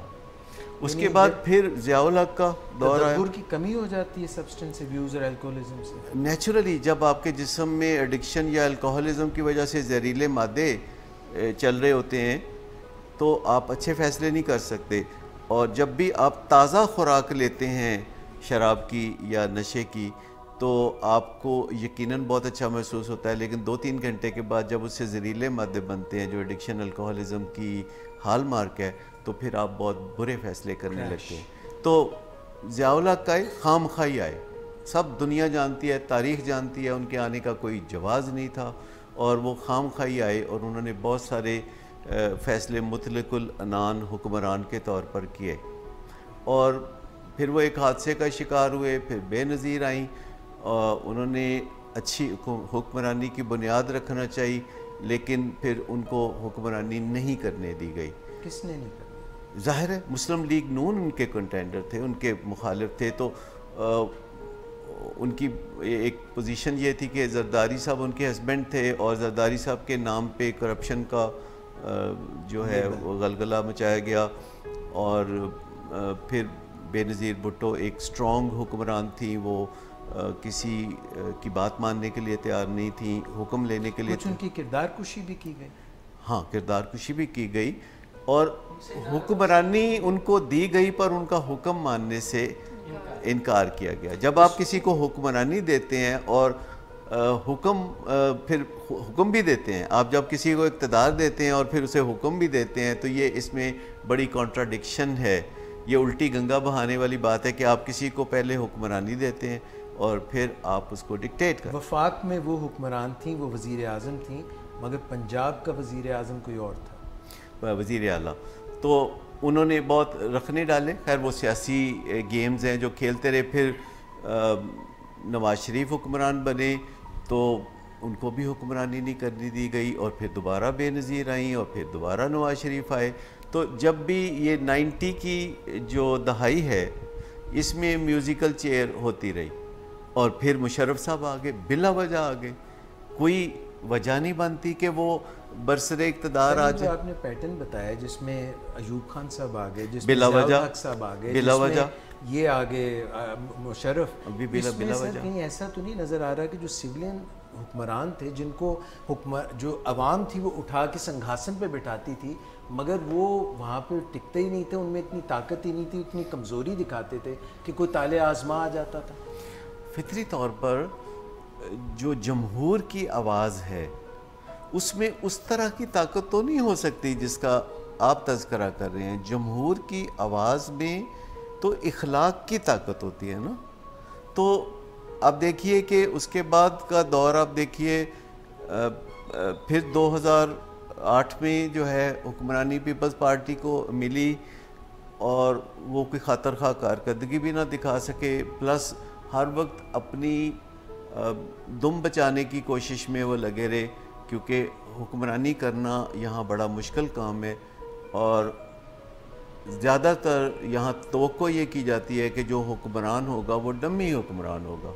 لیکن جو لوگ ایون ڈمی حکمران کے طور پر بھی آتے ہیں, بعد میں جب انہیں شعور ہوتا ہے, جب انہیں کھیلنا آ جاتا ہے, جب انہیں سیاست آ جاتی ہے, تو پھر وہ اصلی حکمرانی کی طرف رجوع کرتے ہیں.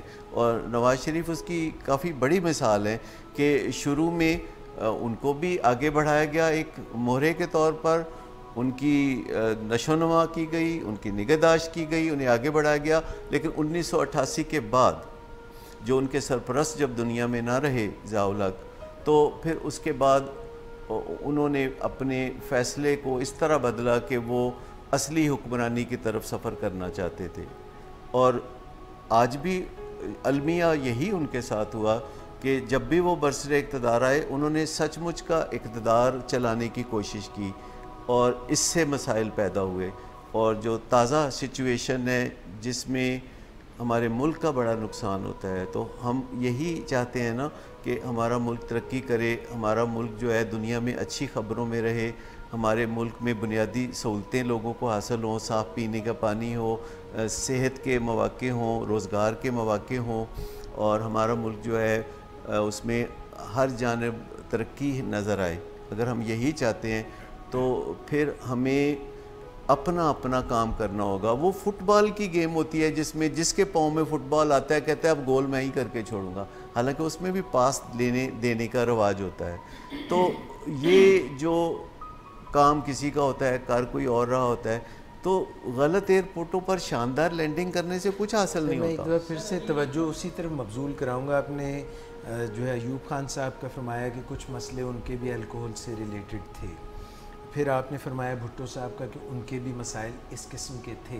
ہم نے سنا ہے کہ یحییٰ خان صاحب کے بھی تھے. بیچ میں ان کا جو 2.5 سال کا دور کا ذکر کرنا میں بھول گیا, انہوں نے تو حد ہی کر چھوڑی. سر میں نے یہی عرض کیا, مطلب ان کی تو حد ہی ہو گئی تھی کہ یعنی ایک ایران کے سرکاری دورے پہ وہ گئے تھے اور جہاز سے وہ باہر نکل کے جانے کی پوزیشن میں نہیں تھے, اور گھنٹوں انتظار کرنا پڑا کہ ان کے حالات بہتر ہوں. تو اور سر حال ہی میں یعنی کہ 19ویں صدی کے آخر میں جب نواز شریف صاحب جو ہے فل مینڈیٹ کے ساتھ 2/3 میجورٹی کے ساتھ تھے, تو جو آئے یعنی کہ پرویز مشرف صاحب, ایسا بھی سر سنا ہے, and you can tell better because آپ ایڈکشن ٹریٹمنٹ کے ساتھ جڑے ہوئے ہیں, ان کے بھی کیا کوئی الکوہل کے مسائل تھے پرویز مشرف صاحب, جنرل صاحب کے؟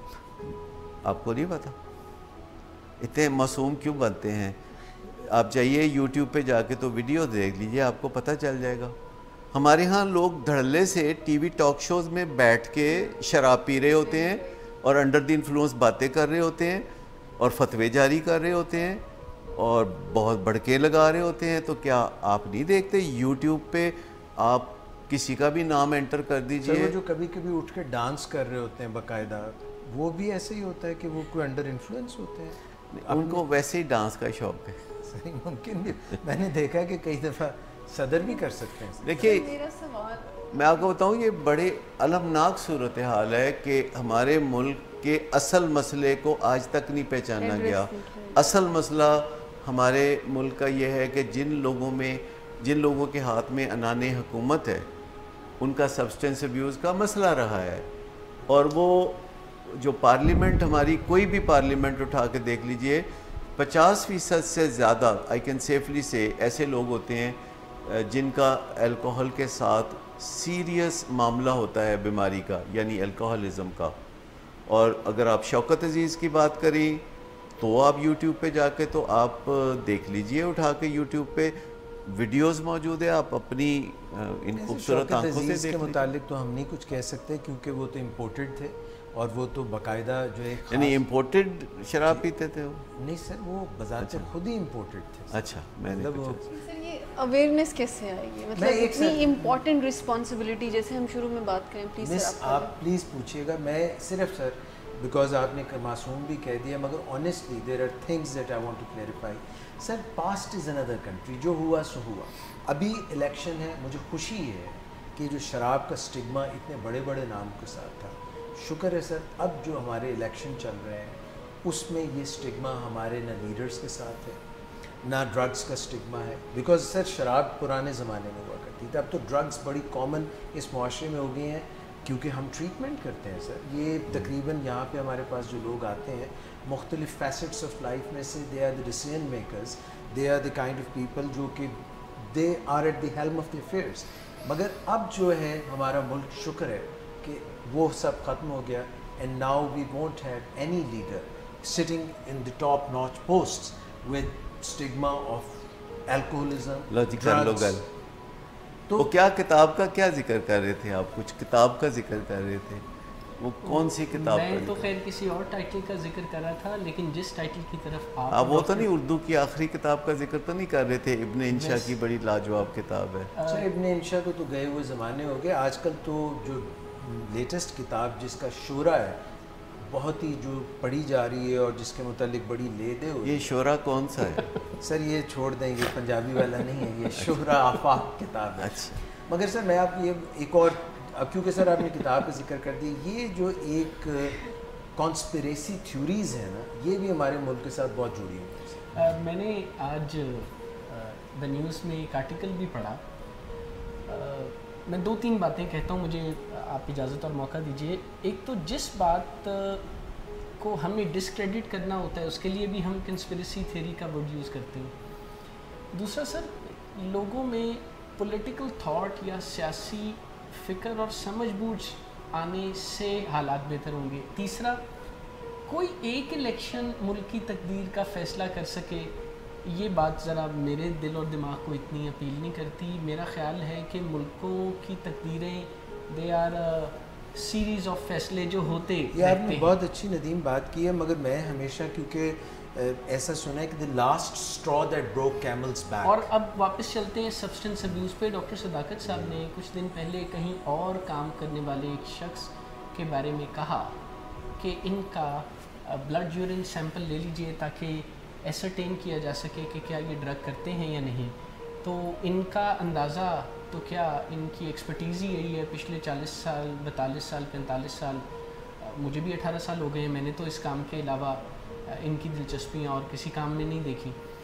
تو وہ ان کا اندازہ ٹھیک نکلا.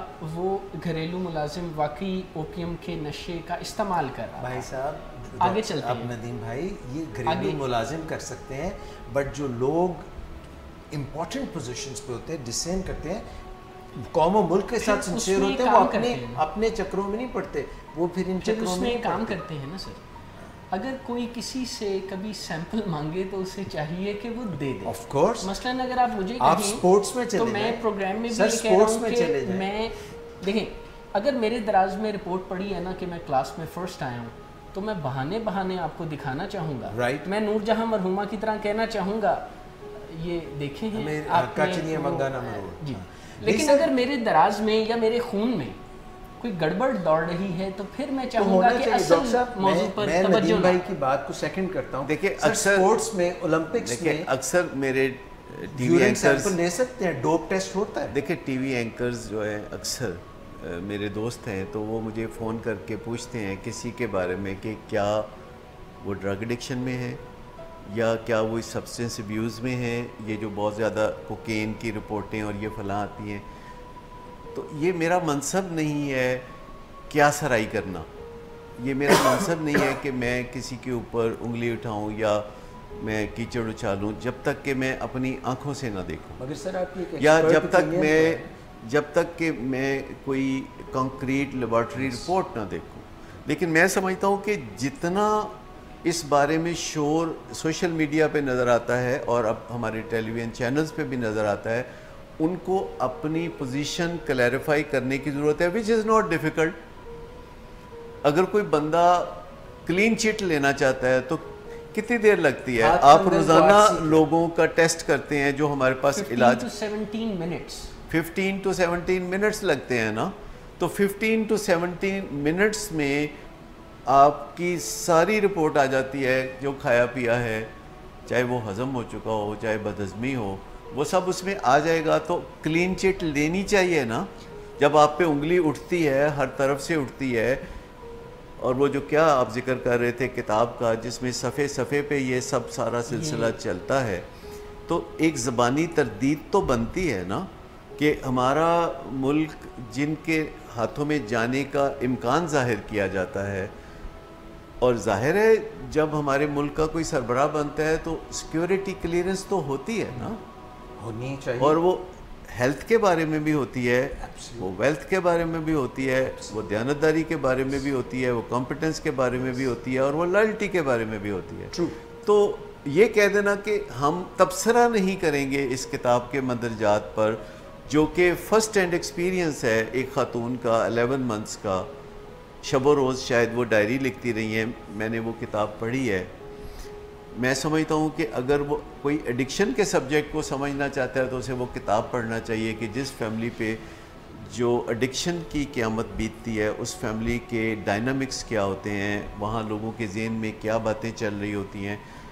لیکن اگر بار بار مجھ سے پوچھا جاتا ہے ان باکس میں بھی اور ٹیلی فون کر کے بھی کہ میں کوئی ورڈکٹ دوں, تو میں ورڈکٹ تو نہیں دے سکتا. میں تو درخواست کر سکتا ہوں کہ اگر ایسی کوئی غلط فہمی پھیلائی جا رہی ہے ایک اتنی بڑی پرسنالٹی کے بارے میں جسے پورے پاکستان نے کبھی نہ کبھی ضرور چاہا ہے, اگر اب سب لوگ نہیں چاہتے تو کبھی سب لوگ چاہتے تھے, اور لوگوں نے وراثت میں پائی ہے ان کے ساتھ محبت, اور وہ بہت لارجر دین لائف سائز ہے ان کا, اور ان کی کہی ہوئی باتیں اور ان کا ایک ایک کال و فعل اور ان کا جو بیہیویئر ہے ہمارے نوجوانوں پہ اسپیشلی بہت زیادہ اثر انداز ہوتا ہے. تو انہیں کلیریفائی کر دینا چاہیے ونس فار آل, اور اس کا کوئی مشکل طریقہ نہیں ہے. وہ کسی بھی طریقے سے اپنے آپ کو اگر وہ یورین سیمپل دے دیں which is a non-invasive test. So who will ask this question? پوچھے گا کون؟ یعنی یہ اتنی بڑی ذمہ داری ہے. بلے کے گلے میں گھنٹی کون باندھے گا؟ بلا خود گلا پیش کرے کہ آئیے میرے گلے میں گھنٹی باندھے, کیونکہ اس ایک فیکٹر سے لاکھوں ووٹ ان کا جھکاؤ ان کی طرف ہو سکتا ہے. جیسے نواز شریف اگر لنڈن سے نہیں آتے تو لاکھوں لوگ جو ہیں پلٹ جاتے, لیکن چونکہ وہ آ گئے اپنی بیٹی کے ہمراہ, پیش کر دیا, تو انہوں نے کہا کہ جی میں پیش کرتا ہوں اپنے آپ کو, اور سیدھا چلے گئے اڈیالہ جیل.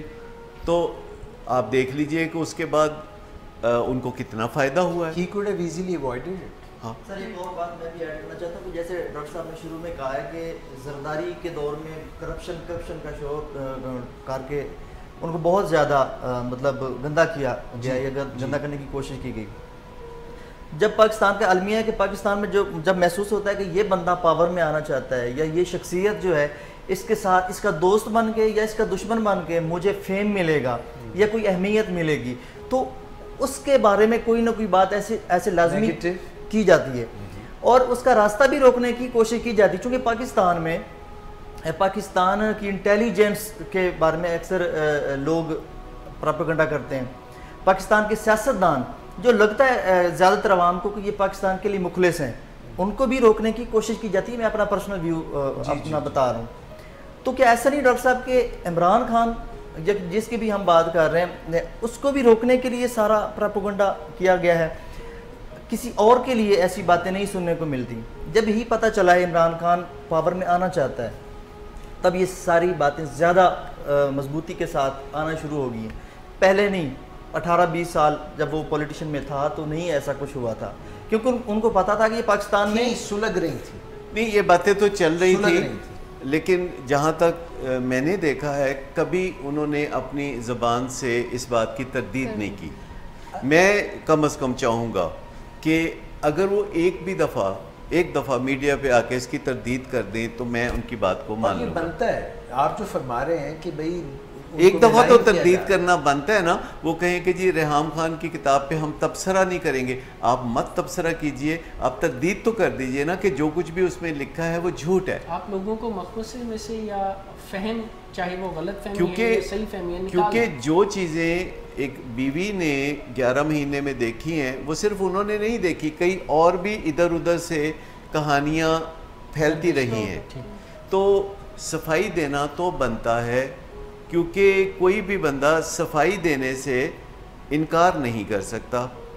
اور ایک دفعہ وہ خود ہی فرما رہے تھے کہ حضرت عمر فاروق کو کسی نے پوچھا کہ آپ نے یہ جو کرتا بنایا ہے یہ اس کپڑے میں سے نہیں بن سکتا تھا جو آپ کے حصے میں آیا تھا, تو آپ نے یہ کیسے بنایا؟ تو انہوں نے کہا کہ میرے بیٹے کا جو حصہ تھا کپڑے کا اس نے وہ مجھے دے دیا تھا, تو میں نے اس وجہ سے پھر یہ بنایا ہے کرتا, اپنا حصہ اور بیٹے کا حصہ جو کپڑے کا تھا اس سے ملا کے. تو پھر انہوں نے کہا کہ ہم اپنے اس ملک میں اس قسم کی حکمرانی لانا چاہتے ہیں. عمران خان صاحب نے کہا. سر یہ بہت ہی آپ نے اچھی تو بات. اب میں سمجھتا ہوں کہ جب ہر طرف سے یہ ایک بات اٹھتی ہے اور بہت ساری اور باتیں بھی اٹھتی ہیں جن کا تعلق آنیسٹی سے بھی ہے, جن کا تعلق موریلٹی سے بھی ہے, تو جو قصہ ہے وہ کہہ دیں کہ یہ نہیں ہے یا یہ ہے یا یہ تھا اور اب نہیں ہے.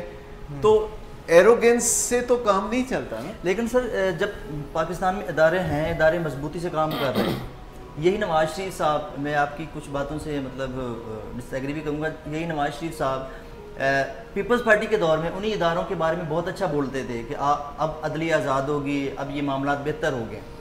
لیکن جب نواز شریف صاحب کو سزا ہوئی ہے تو نواز شریف صاحب نے یہ کہا کہ یہ کون ہوتے ہیں مجھے سزا دینے والے, اس کا فیصلہ 25 جولائی کو ہوگا, میں حکومت کر سکتا ہوں یا نہیں اس کا فیصلہ عوام کرے گی, مجھے عوام کا فیصلہ منظور ہے, ادروائز نو.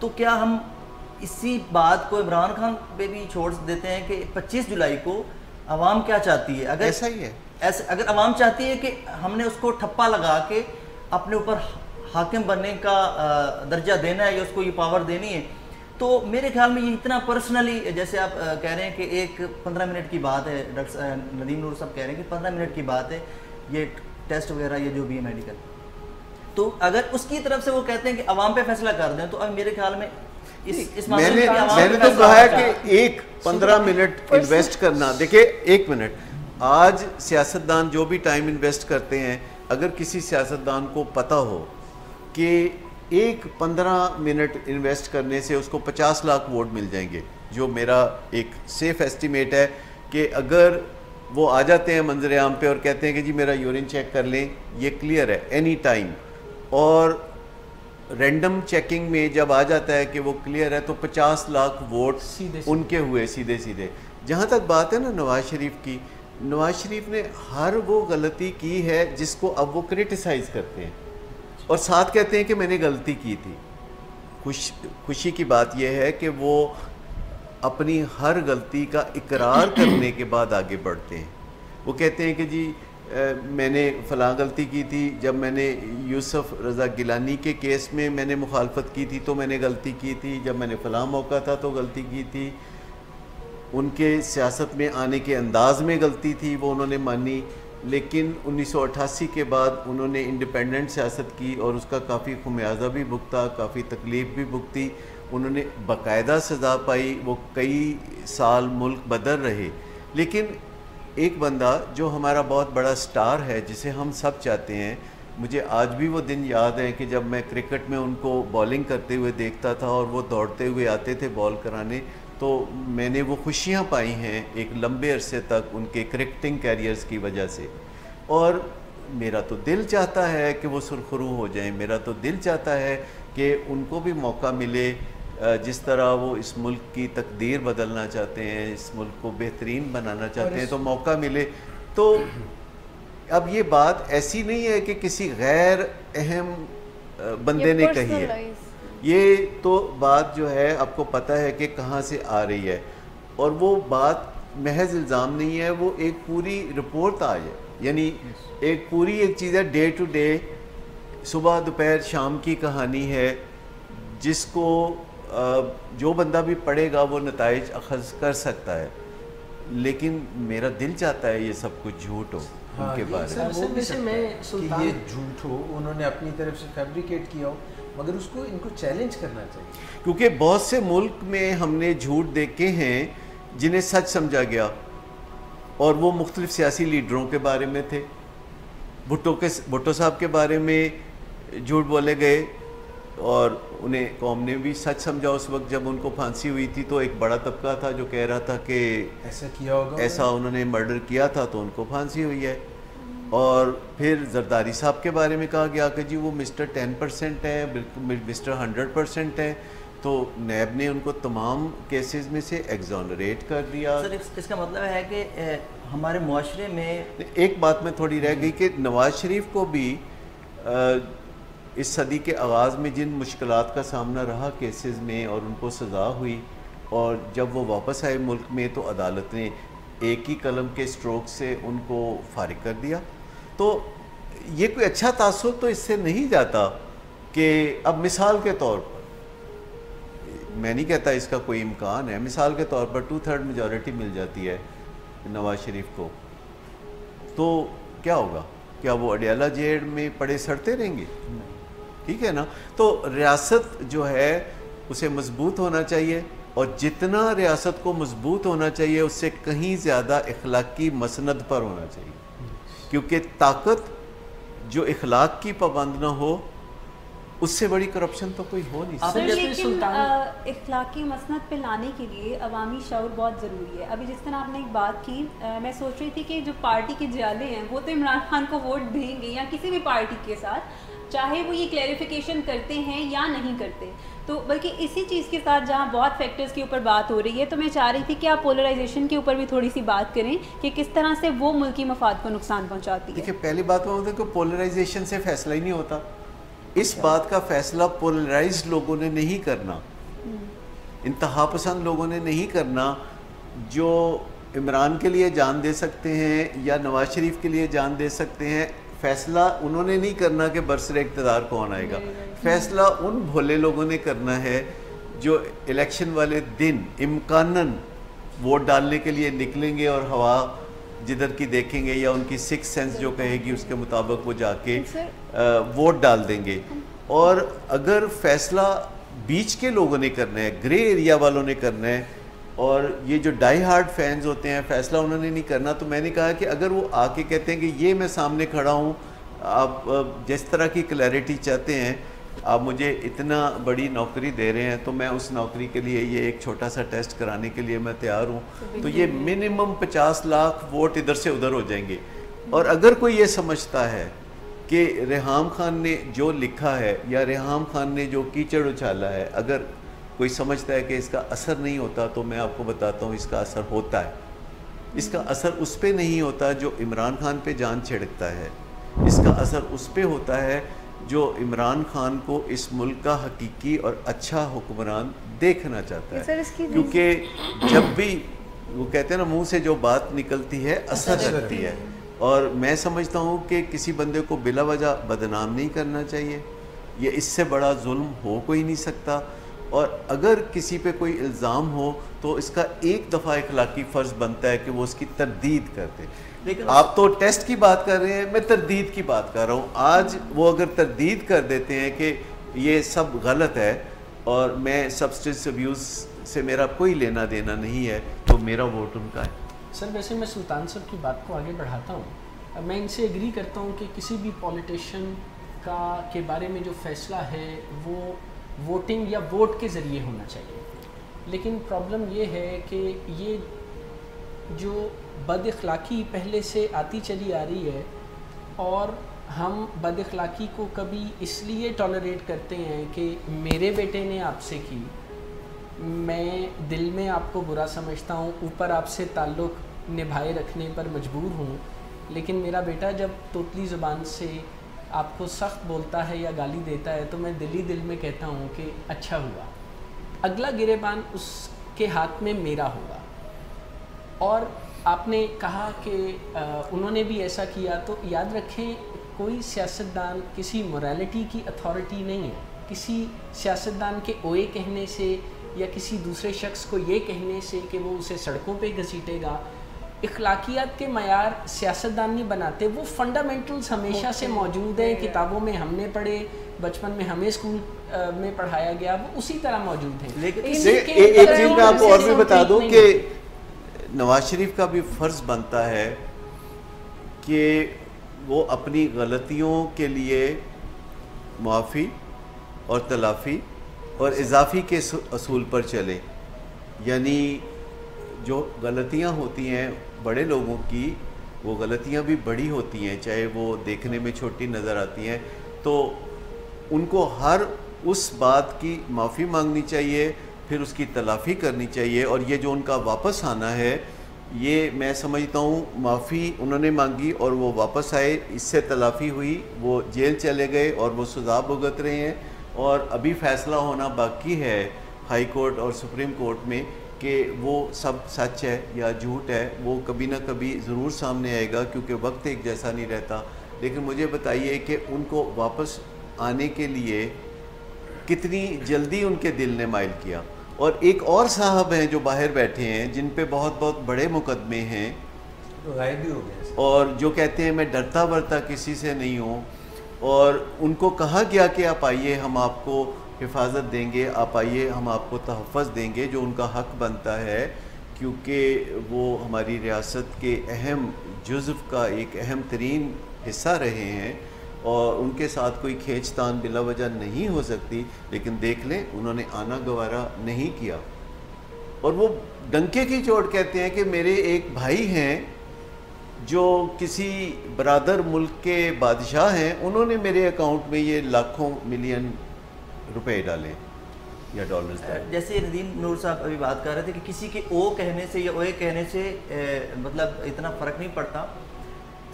اس کا مطلب یہ ہے کہ ہمیں ہماری پبلک کے رویوں کو بہتر بنانے کی بھی ضرورت ہے.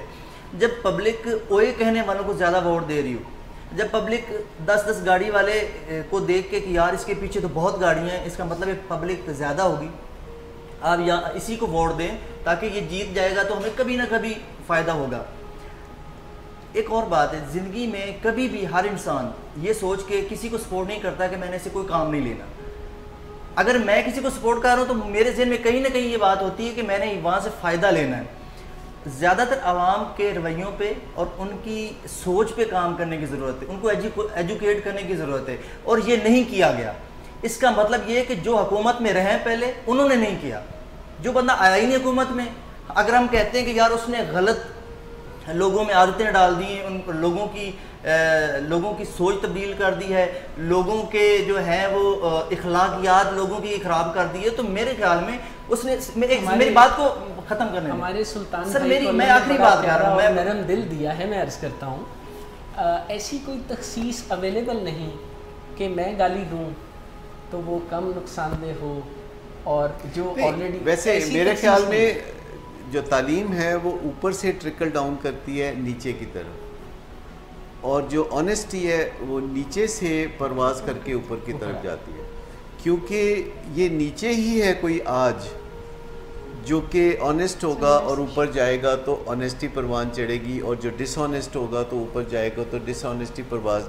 دیکھیے جب اللہ ہمیں توانائی دیتا ہے یا تعلیم دیتا ہے یا حسن دیتا ہے یا عزت دیتا ہے یا شہرت دیتا ہے, تو جو کچھ ہم ہوتے ہیں پہلے وہی بڑھ کے نظر آنے لگتا ہے.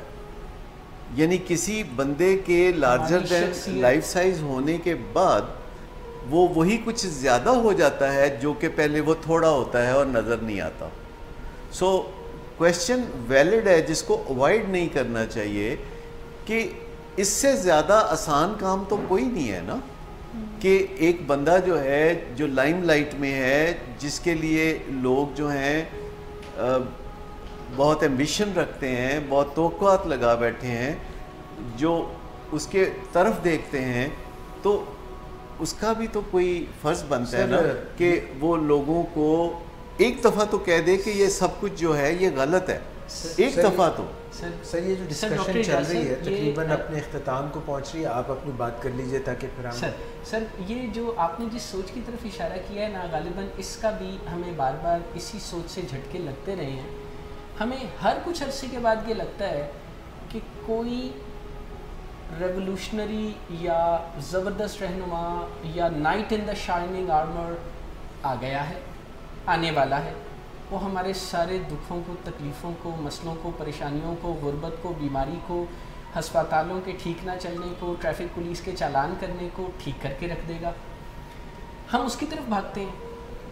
اتنی دیر میں جب وہ عملی طور پر وہ کام کرنے لگتا ہے تو کاموں کی مشکل کا اندازہ ہونے لگتا ہے. یاد رکھیے جب کوئی فریش مین یونیورسٹی سے نکل کے نوکری کے لیے آتا ہے نا, تو اس کی موٹیویشن اتنی زیادہ ہوتی ہے کہ اگر میں اس کا انٹرویو لوں اور کہوں نا کہ یار یہ کوئی ٹیبل پر ڈسٹ پڑی نظر آ رہی ہے, تو موٹیویشن اتنی زیادہ ہوگی کہ وہ 3 ٹیشو نکال کے ٹیبل کو صاف کر دے گا اور برا نہیں مانے گا. جو ہی عملی طور پر اس کی ملازمت سٹارٹ ہوگی نا, 6 مہینے کے بعد عملی مشکلات سے اس کی موٹیویشن نیچے آ جائے گی.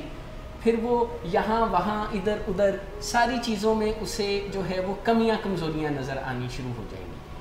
ہمارا حال کبھی کبھار ان لوگوں جیسا بھی ہوتا ہے جو کسی بڑی سی 2 لائنز میں ہوتے ہیں اور کوئی بل جمع کروا رہے ہوتے ہیں یا کوئی فارم خرید رہے ہوتے ہیں.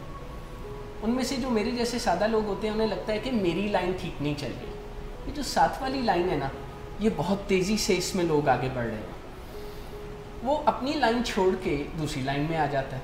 یہاں پر آ کے اسے اندازہ ہوتا ہے کہ نہیں وہ جو پچھلی لائن تھی وہی ٹھیک تھی, وہیں پر چلتے ہیں, وہ واپس آ جائے. ایسا کرتے کرتے وہ جتنی دیر میں اس کا کام ہونا تھا اس سے بھی دیر میں ہوتا ہے. اور یہی تماشا آج کل ہم سڑکوں پہ بھی دیکھتے ہیں.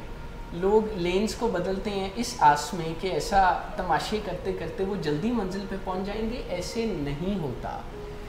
اور لوگ ریولوشنز کے بارے میں بھی بات کرتے ہیں. مجھے حال ہی میں فرینچ ریولوشن کے بارے میں بھی کچھ پڑھنے کا موقع ملا تھوڑا سا. میں لوگوں کو ٹی وی پر گھروں میں اپنے دوستوں کو, اپنے بہنوں بھائیوں کو بات کرتے دیکھتا ہوں. میں حیران ہوتا ہوں فرینچ ریولوشن کتنی بدنما اور کتنی خطرناک چیز ہے جس میں لاتعداد لوگوں کے ہاتھ کاٹے گئے. گلوٹنی یعنی کلائی سے کسی کا ہاتھ کاٹ دینا, لوگ اس کی مثالیں دیتے ہیں.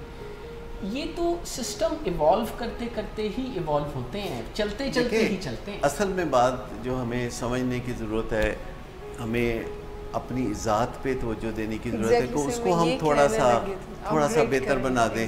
میں اپنے ڈرائیور صاحب کے ساتھ گاڑی میں چلتا ہوں تو وہ اکثر کہا کرتے تھے ٹریفک بڑی ہے, ٹریفک. اور ڈرائیونگ ان کا پروفیشنل جاب ہے اور ان کو ٹریفک بری لگتی تھی.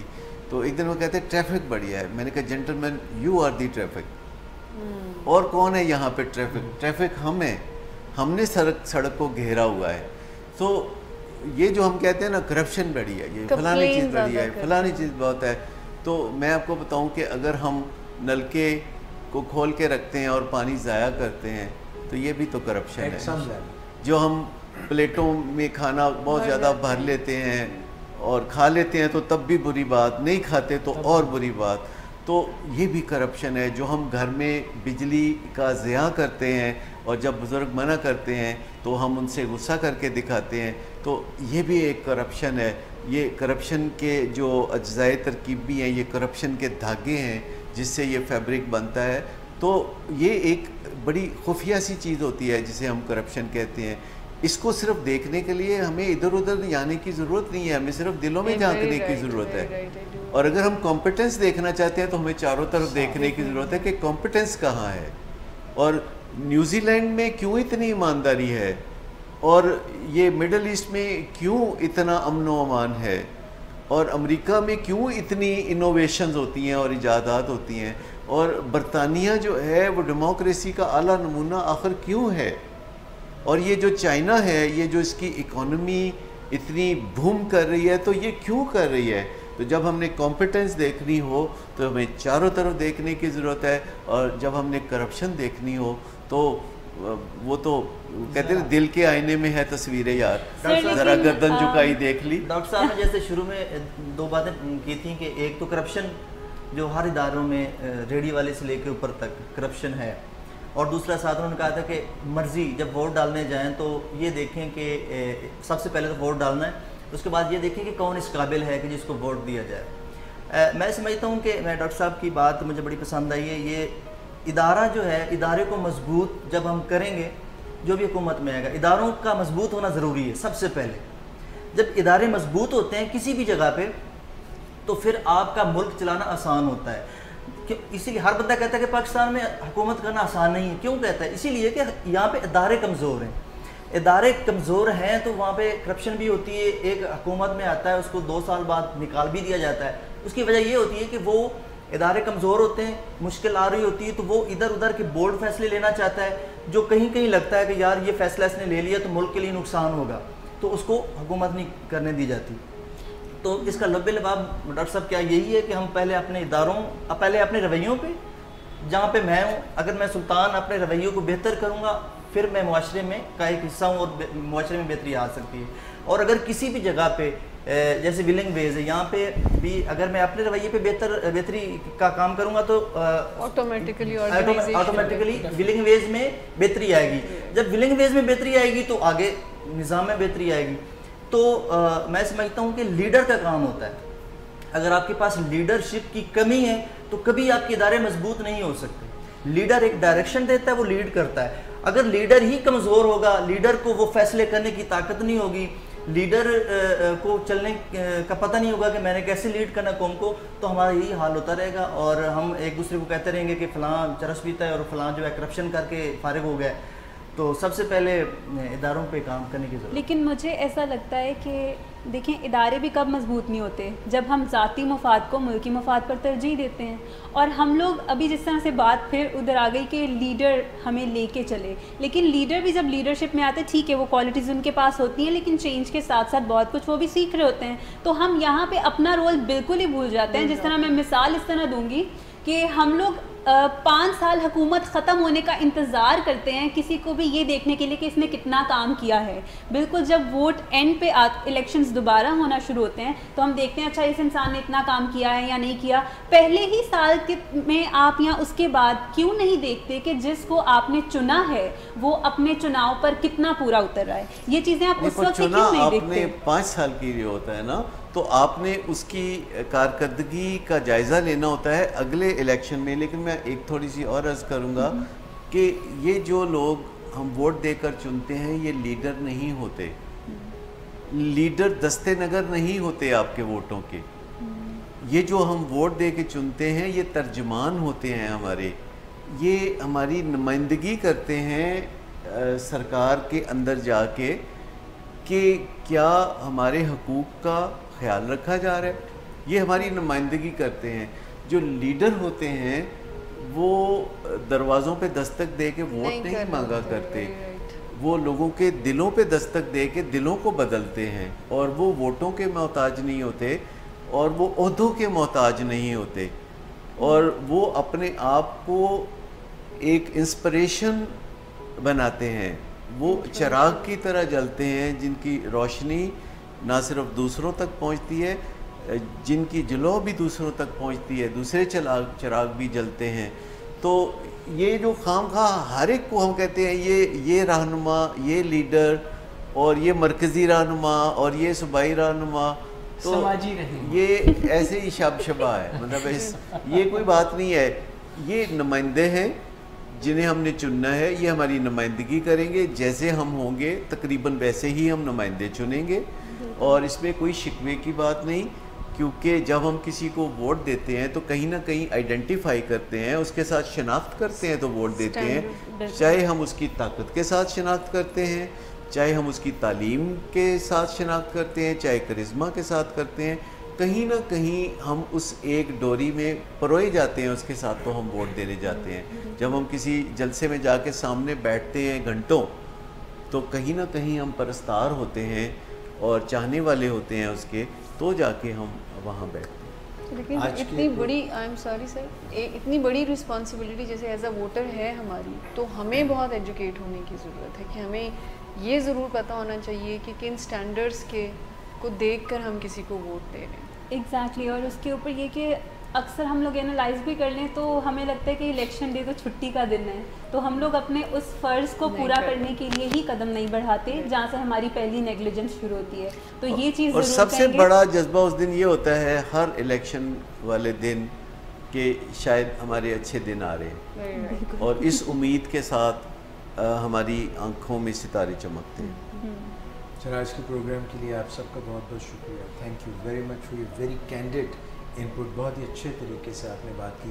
اگر میں پروگرام کو سمرائز کرنے کی کوشش کروں تو ہم نے پچھلا جو دور گزرا پاکستان کو، اور اب 25 جولائی تک آتے آتے جو ووٹ آپ نے دینا ہے، اور جیسے ڈاکٹر صاحب نے فرمایا کہ آپ کی نمائندگی کریں گے، اور جیسے مس نے بتایا، ندیم نور صاحب نے بات کی، ثاقب صاحب نے بات کی، سلطان صاحب نے، اور مس مانش نے بات کی، پلیز غور و خوض کیجیے گا۔ آپ ووٹ اپنا دے رہے ہیں، آپ اپنے نمائندے چنیں، اپنے ترجمان چنیں، وہ آپ کی نمائندگی کر رہے ہیں، آپ کی عکاسی کر رہے ہیں، آپ کا آئینہ ہے، وہ آپ ہی کی شخصیت کا پرتو ہے۔